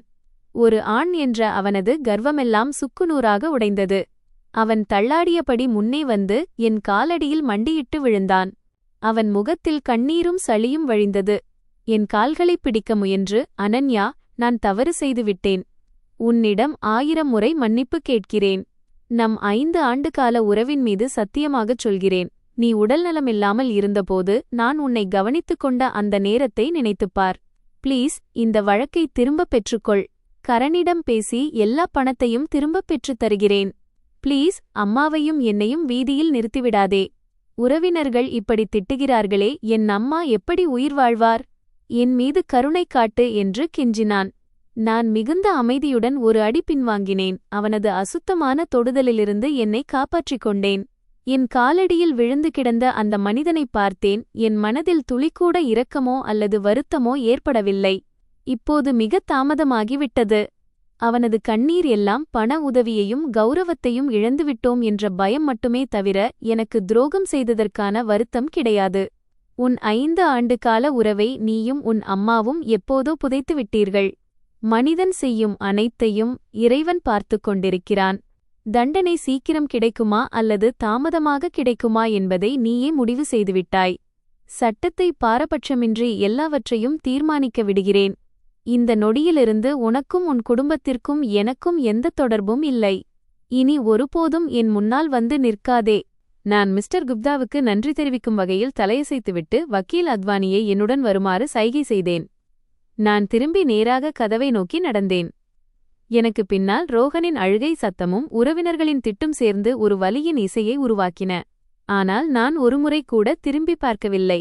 கண்ணாடி கதவை விட்டு வெளியே வந்து வசந்த காலத்தின் தொடக்கத்திலிருந்த அந்த குளிர்ந்த காற்றை ஆழமாக சுவாசித்தேன்.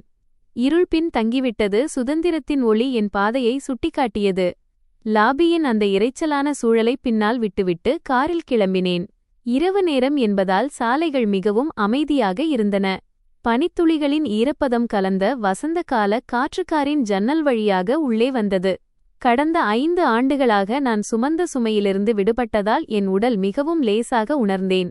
இனி யாரும் என்னை கட்டாயப்படுத்தி நள்ளிரவு வரை சமைக்கவோ சுத்தம் செய்யவோ வைக்க முடியாது. என்னை குறை கூறும் பார்வைகளும் இருக்காது. பேராசை கொண்டவர்களை மகிழ்விக்க நான் ஒரு பைசா கூட கணக்கு காட்ட வேண்டியதில்லை.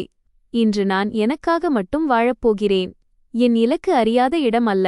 நகரத்தின் மையப்பகுதியில் இருந்த ஒரு பழைய வீதிக்குள் காரை திருப்பினேன்.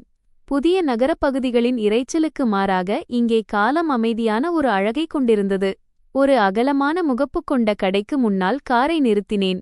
அதன் மேலே மரப்பலகையில் அழகான எழுத்துக்களில் பிரதாப் ஹேண்டிகிராஃப்ட்ஸ் என்று எழுதியிருந்தது. இது என் தந்தையின் வாழ்நாள் உழைப்பு, என் குழந்தை பருவத்தின் அழகான நினைவுகள் நிறைந்த இடம். இந்த கடை இப்போது என் தந்தையின் பழைய கலைஞர் மற்றும் எனக்கு ஒரு பெரியப்பாவை போன்ற கமல் மாமாவின் பராமரிப்பில் இருந்தது. இந்த நேரத்தில் கடை மூடப்பட்டிருந்தது. ஆனால் பொருட்களை கவனித்துக் கொள்வதற்காக பின்னால் இருந்த சிறிய அறையில் கமல் மாமா பெரும்பாலும் தூங்குவார் என்பது எனக்கு தெரியும். நான் சென்று இரும்பு ஷட்டரில் மெதுவாக தட்டினேன். சிறிது நேரத்தில் கதவு சத்தத்துடன் சற்றே திறந்தது. கமல் மாமா தலையை வெளியே நீட்டினார். என்னை பார்த்ததும் அவர் கண்களில் ஆச்சரியமும் மகிழ்ச்சியும் கலந்திருந்தது. வணக்கம் மாமா. இந்த நள்ளிரவில் உங்களை தொந்தரவு செய்துவிட்டேன். ஒரு முக்கியமான விஷயம் பேச வேண்டும். கமல் மாமா விரைவாக ஷட்டரை முழுமையாக உயர்த்தி உள்ளே இருந்த வரவேற்பு அறைக்கு என்னை அழைத்தார். அங்கே மரத்தின் மணம் பரவியிருந்தது. அவர் எனக்காக 1 கப் சூடான கிரீன் டீ தயாரித்து அன்புடன் கேட்டார். என்ன விஷயம் மகளே? இந்த நள்ளிரவில் ஏன் வந்திருக்கிறாய்? நிதானமாகச் சொல். உன் மாமா எப்போதும் உனக்கு உதவத் தயார். உன் தந்தை மறைந்த பிறகு உன்னை என் சொந்த மகளாகத்தான் பார்க்கிறேன். நான் டீ கோப்பையை ஏந்தினேன். அதன் சூடு என் முகத்தில் பட்டபோது ஒரு விவரிக்க முடியாத அமைதி கிடைத்தது. இன்று நாள் முழுவதும் நடந்த அனைத்து சம்பவங்களையும் அவரிடம் மெதுவாக சொன்னேன். விவாகரத்து முடிவு மற்றும் புகுந்த வீட்டாரின் உண்மையான முகம் லாஃபியில் அனைவர் முன்னிலையிலும் எப்படி வெளிப்பட்டது என்பதை விவரித்தேன். இதைக் கேட்ட கமல் மாமாவின் அமைதியான முகம் கோபத்தில் இறுகியது. அவர் மேசையின் மீது பலமாக தட்டினார். எவ்வளவு தரம் தாழ்ந்த மனிதர்கள்! நான் முதலில் அந்த ரோஹனை பார்த்தபோது அவன் மிகவும் பணிவாகவும் படித்தவனாகவும் தெரிந்தான். அவன் உன்னை நேசித்து உன்னை மதிப்பான் என்று நினைத்தேன். ஆனால் அந்த மொத்த குடும்பமே ஓநாய்களைப் போல இருக்கும் என்று யாருக்கு தெரியும்?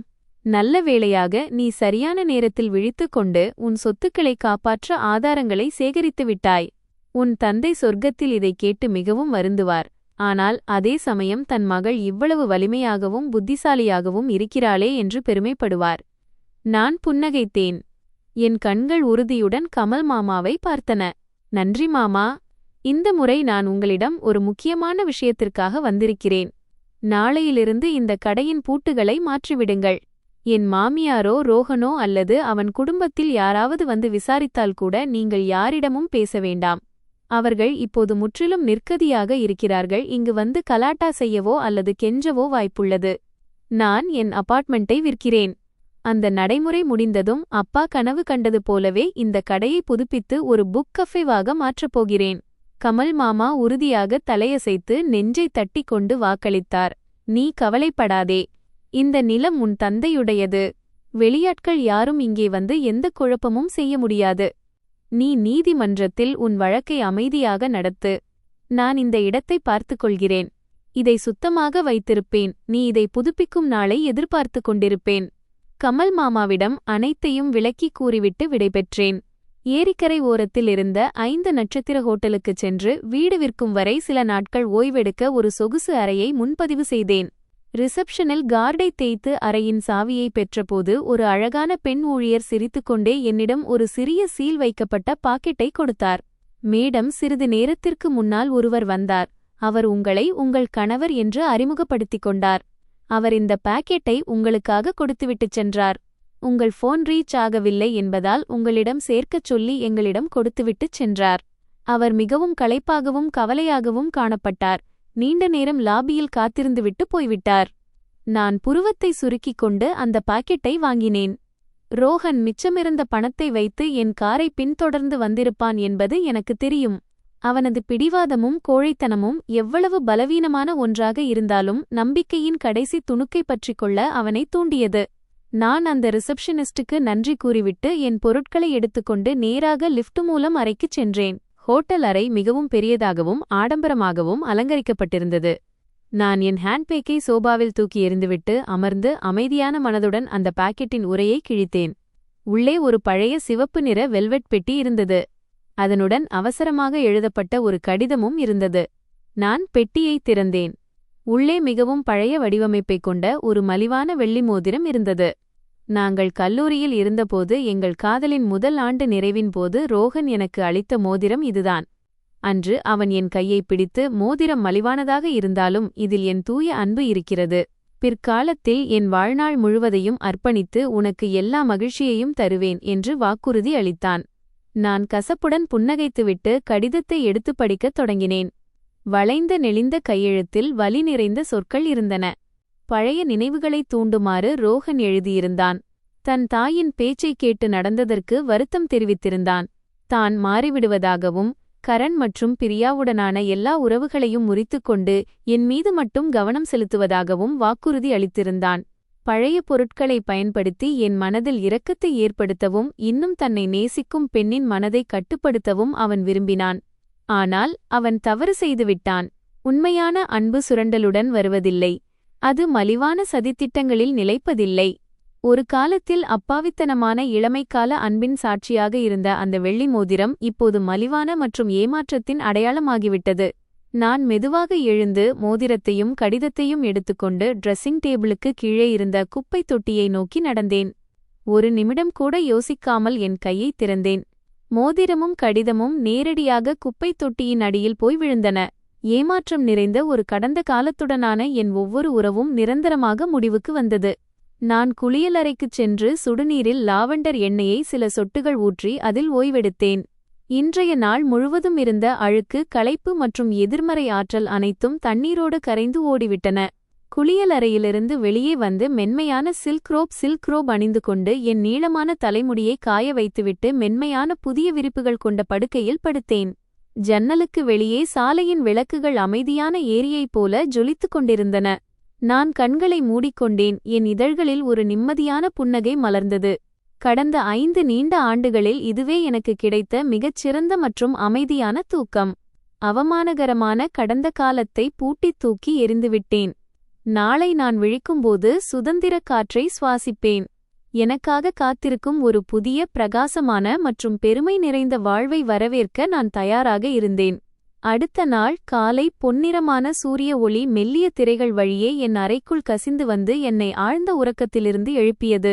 நீண்ட நாட்களுக்குப் பிறகு கனவுகள் ஏதுமில்லாத ரோஹனின் குரட்டை சத்தமோ அல்லது மாமியாரின் இருமல் சத்தமோ இல்லாமல் தடையற்ற ஒரு இரவை பெற்றிருந்தேன். நான் சோம்பல் முறித்து ஹோட்டல் அறை முழுவதும் பரவியிருந்த எலுமிச்சையின் நறுமணத்தை உணர்ந்தேன். என் உடல் மிகவும் லேசாகவும் ஆற்றல் நிறைந்ததாகவும் உணர்ந்தேன். 19 முதல் 20 வரை வயதில் நான் எப்படி உணர்ந்தேனோ அதே உணர்வு. கண்ணீர் நிறைந்த இந்த திருமண வாழ்க்கையில் சிக்கியிருக்காத அந்த பருவம் அது.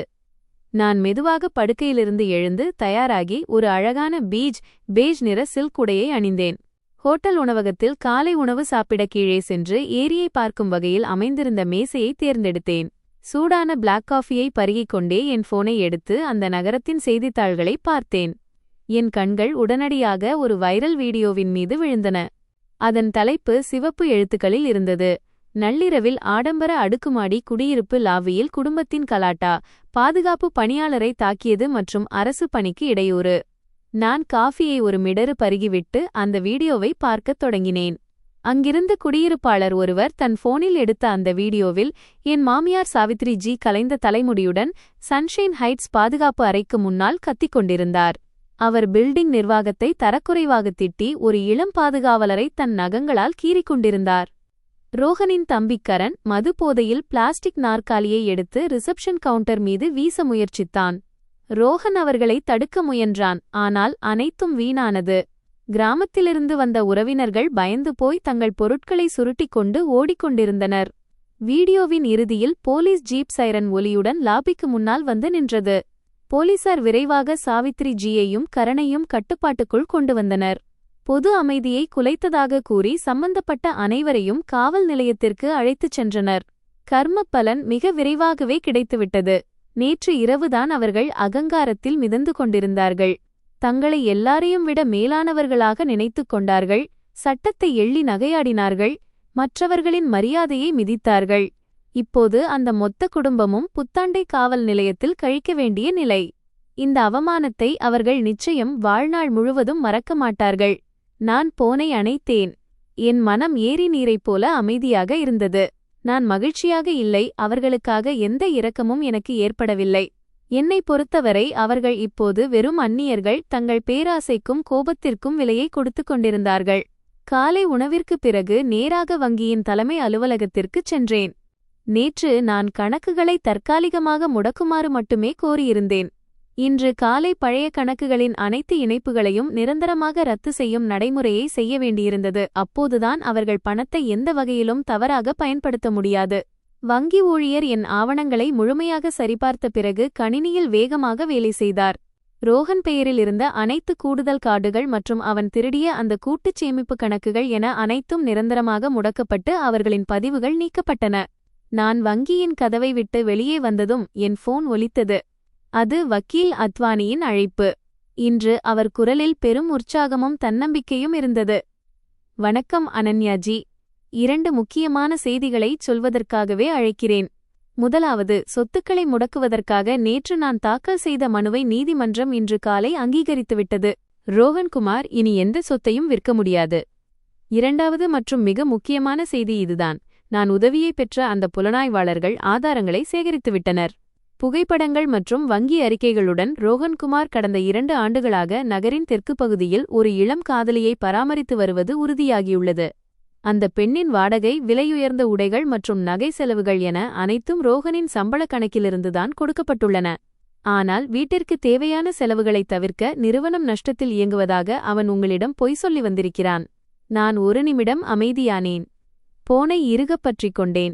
காதலியை பராமரிப்பதோடு மட்டும் நின்றுவிடாமல் தன் அம்மாவின் பேச்சைக் கேட்டு மனைவியின் பணத்தை கொள்ளையடித்து தன் தம்பிக்கு வாரி இறைத்தது மட்டுமல்லாமல் என்னுடன் உணர்வுபூர்வமாகவும் அவன் அசிங்கமான துரோகம் செய்திருக்கிறான். கடந்த 2 ஆண்டுகளாக அவன் வேலை விஷயமாக வெளியே செல்வதாக கூறும்போதெல்லாம் களைப்பாக இருப்பதாகச் சொல்லி என்னிடமிருந்து விலகியிருந்தான். அந்த சக்தி மற்றும் பணத்தை வேறொரு பெண்ணிற்காக செலவிடவே அவன் அப்படிச் செய்திருக்கிறான். வெறுப்பின் ஒரு அலை என் தொண்டையை அடைத்தது, ஆனால் என் உறுதியான மனது அதை உடனடியாக அடக்கிவிட்டது. இந்த ஆதாரம் இந்த வழக்கின் மிகச் சரியான முடிவாக இருக்கும். நான் ஒரு நீண்ட மூச்சை எடுத்துவிட்டு வக்கீல் அத்வானியிடம் மிகவும் அமைதியான குரலில் பதிலளித்தேன். நன்றி மிஸ்டர் அத்வானி. இந்த கோப்பை இன்னும் பலப்படுத்துங்கள். திருமணத்தை மீறிய உறவு வைத்திருப்பதும் கூட்டுச் சொத்தை ஒரு காதலியை காப்பாற்ற பயன்படுத்துவதும் திருமண சட்டப்படி கடுமையான மீறலாகும். அந்த தேவையில்லாத செலவுகள் செய்த ஒவ்வொரு பைசாவையும் அவன் திருப்பித் தர வேண்டும் என்று நான் விரும்புகிறேன். நீதிமன்றத்தில் முழுமையான வெற்றியுடன் சந்திப்போம். போனை வைத்துவிட்டு பார்க்கிங்கிற்குச் சென்றபோது ரியல் எஸ்டேட் ஏஜென்சியிலிருந்து விக்ரமின் அழைப்பு வந்தது. அவர் குரலில் மகிழ்ச்சி இருந்தது. அனன்யாஜி, வாழ்த்துகள். இந்த புத்தாண்டு உங்களுக்கு மிகவும் மங்களகரமானது. உங்கள் அபார்ட்மெண்டிற்கு ஒரு வாடிக்கையாளர் கிடைத்துவிட்டார். அவர் முன்பணத்தையும் கொடுத்துவிட்டார். உங்கள் கையொப்பத்திற்காக காத்திருக்கிறோம். அவர்கள் இப்போதுதான் வெளிநாட்டிலிருந்து திரும்பிய NRI தம்பதி. உங்கள் அபார்ட்மெண்டின் அமைவிடம் மற்றும் இன்டீரியர் அவர்களுக்கு மிகவும் பிடித்துவிட்டது. நீங்கள் சொன்ன விலைக்கு வாங்க தயாராக இருக்கிறார்கள். முழு பணத்தையும் ரொக்கமாக தருகிறார்கள். இந்த வாரத்திற்குள் பெயர் மாற்றும் நடைமுறைகளை முடிக்க வேண்டும். அலுவலகத்திற்கு வந்து ஒப்பந்தத்தில் கையெழுத்திடுங்கள். ஒன்றன்பின் ஒன்றாக வந்த நற்செய்திகள் என் மனதை மகிழ்ச்சியில் ஆழ்த்தின.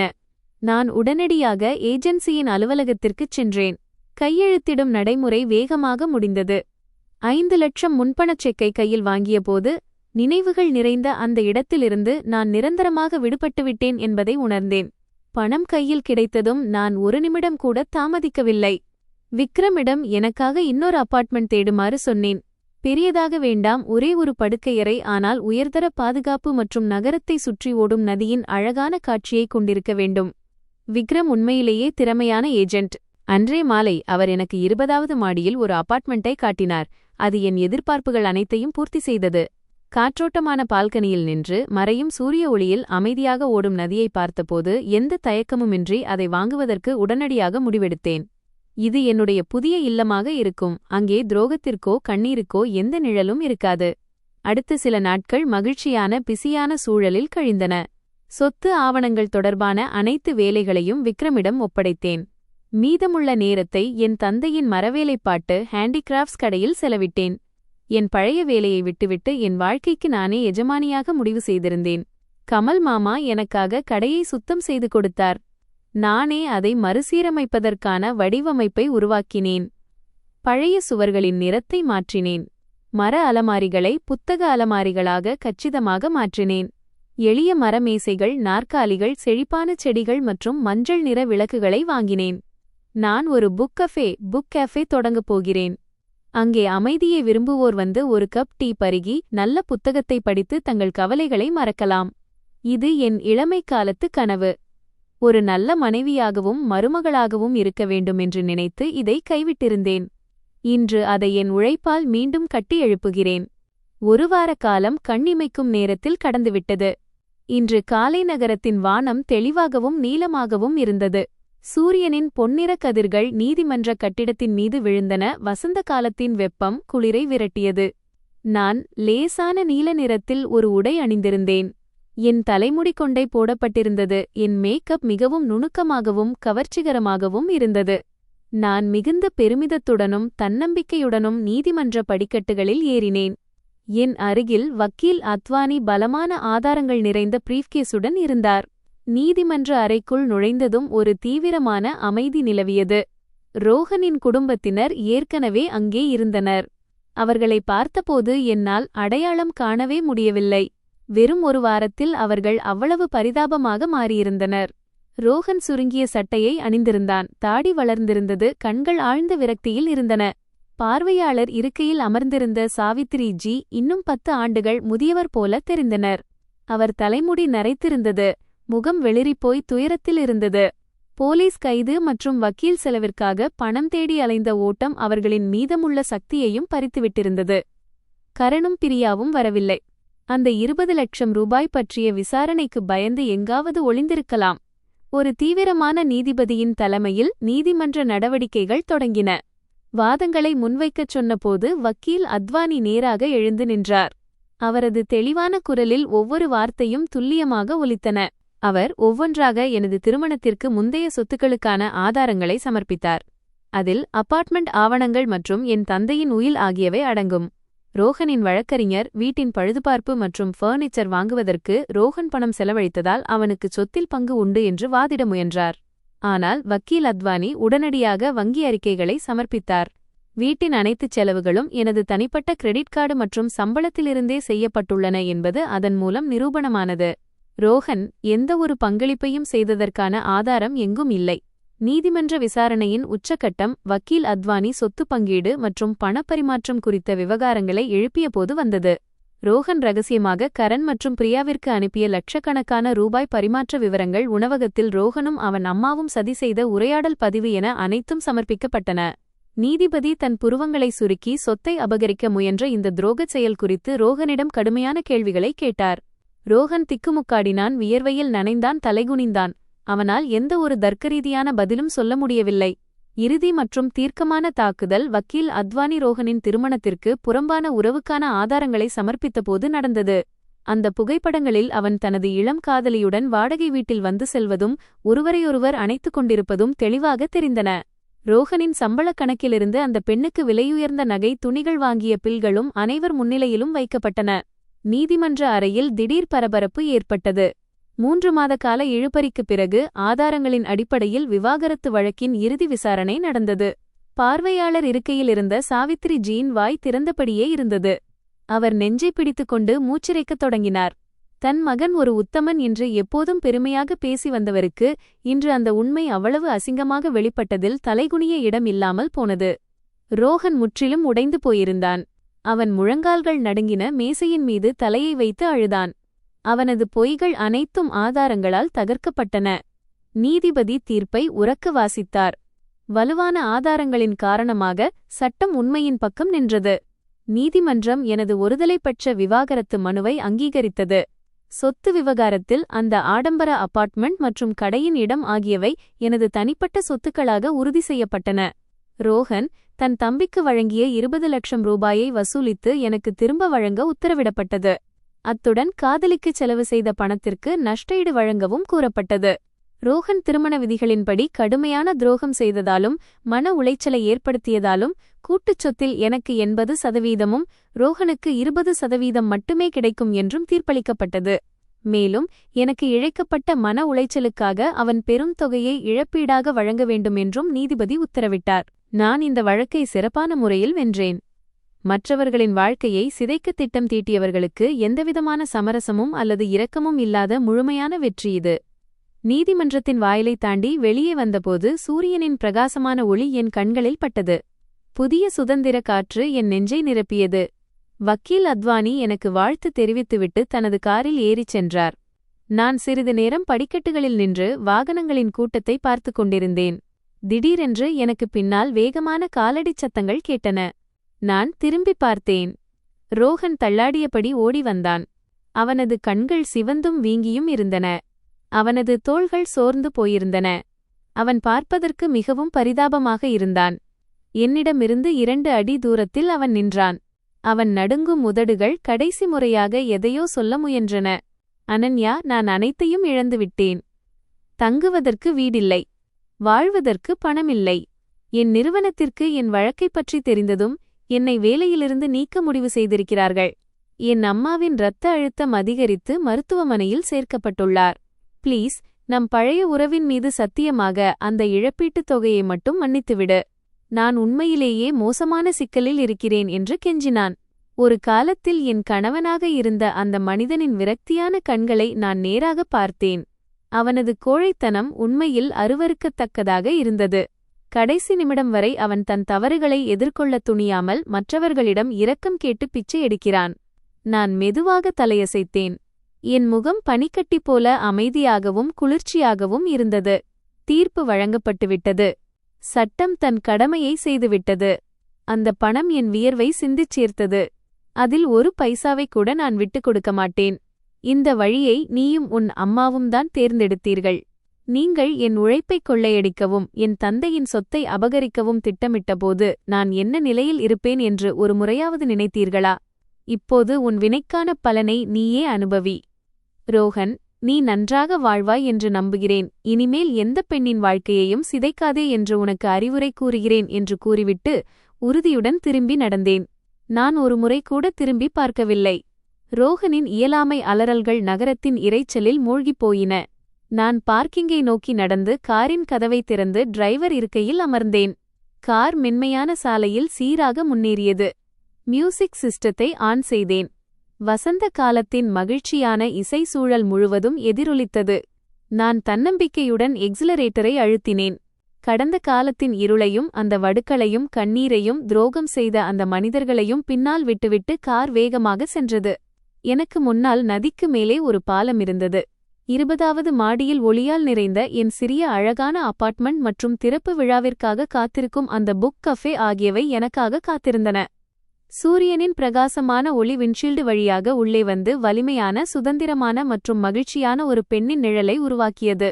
எனது புதிய வாழ்க்கை இந்த நொடியிலிருந்தே தொடங்குகிறது. விவாகரத்து தீர்ப்பு மற்றும் பேராசையின் விலையை கொடுத்து கொண்டிருக்கும் அந்த மனிதர்களை பின்னால் விட்டுவிட்டு நான் ஒளியை நோக்கி முன்னேறிவிட்டேன். ஒரு பெண்ணின் வாழ்க்கை நல்லதாக இருக்குமா அல்லது மோசமாக இருக்குமா என்பதை இறுதியில் அவளேதான் தீர்மானிக்கிறாள். கொடுமைகளை சகித்துக்கொள்வது என்பது தனக்குத்தானே இழைத்துக்கொள்ளும் கொடுமைக்கு சமம். தியாகம் என்பது சரியான இடத்தில் செய்யப்படும்போது மட்டுமே அர்த்தமுள்ளதாகிறது. நாம் நம்மை நேசிப்பதற்காக பழையவற்றை துணிச்சலுடன் விட்டுவிடும் அந்த நொடியிலிருந்துதான் உண்மையான மகிழ்ச்சி தொடங்குகிறது. இன்றைய கதைக்கு உங்கள் பொன்னான நேரத்தை ஒதுக்கிய உங்கள் அனைவருக்கும் நன்றி. நீங்கள் அனைவரும் எப்போதும் ஆரோக்கியமாகவும் உங்கள் குடும்பத்தில் அமைதியும் மகிழ்ச்சியும் நிறைந்திருக்கவும் வேண்டிக்கொள்கிறேன். இந்த கதை உங்களுக்கு பிடித்திருந்தால் தயவுசெய்து சேனலை சப்ஸ்கிரைப் செய்யுங்கள். வரும் காலங்களில் இன்னும் பல அர்த்தமுள்ள கதைகளை கேளுங்கள். நன்றி. அடுத்த வீடியோவில் மீண்டும் சந்திப்போம்.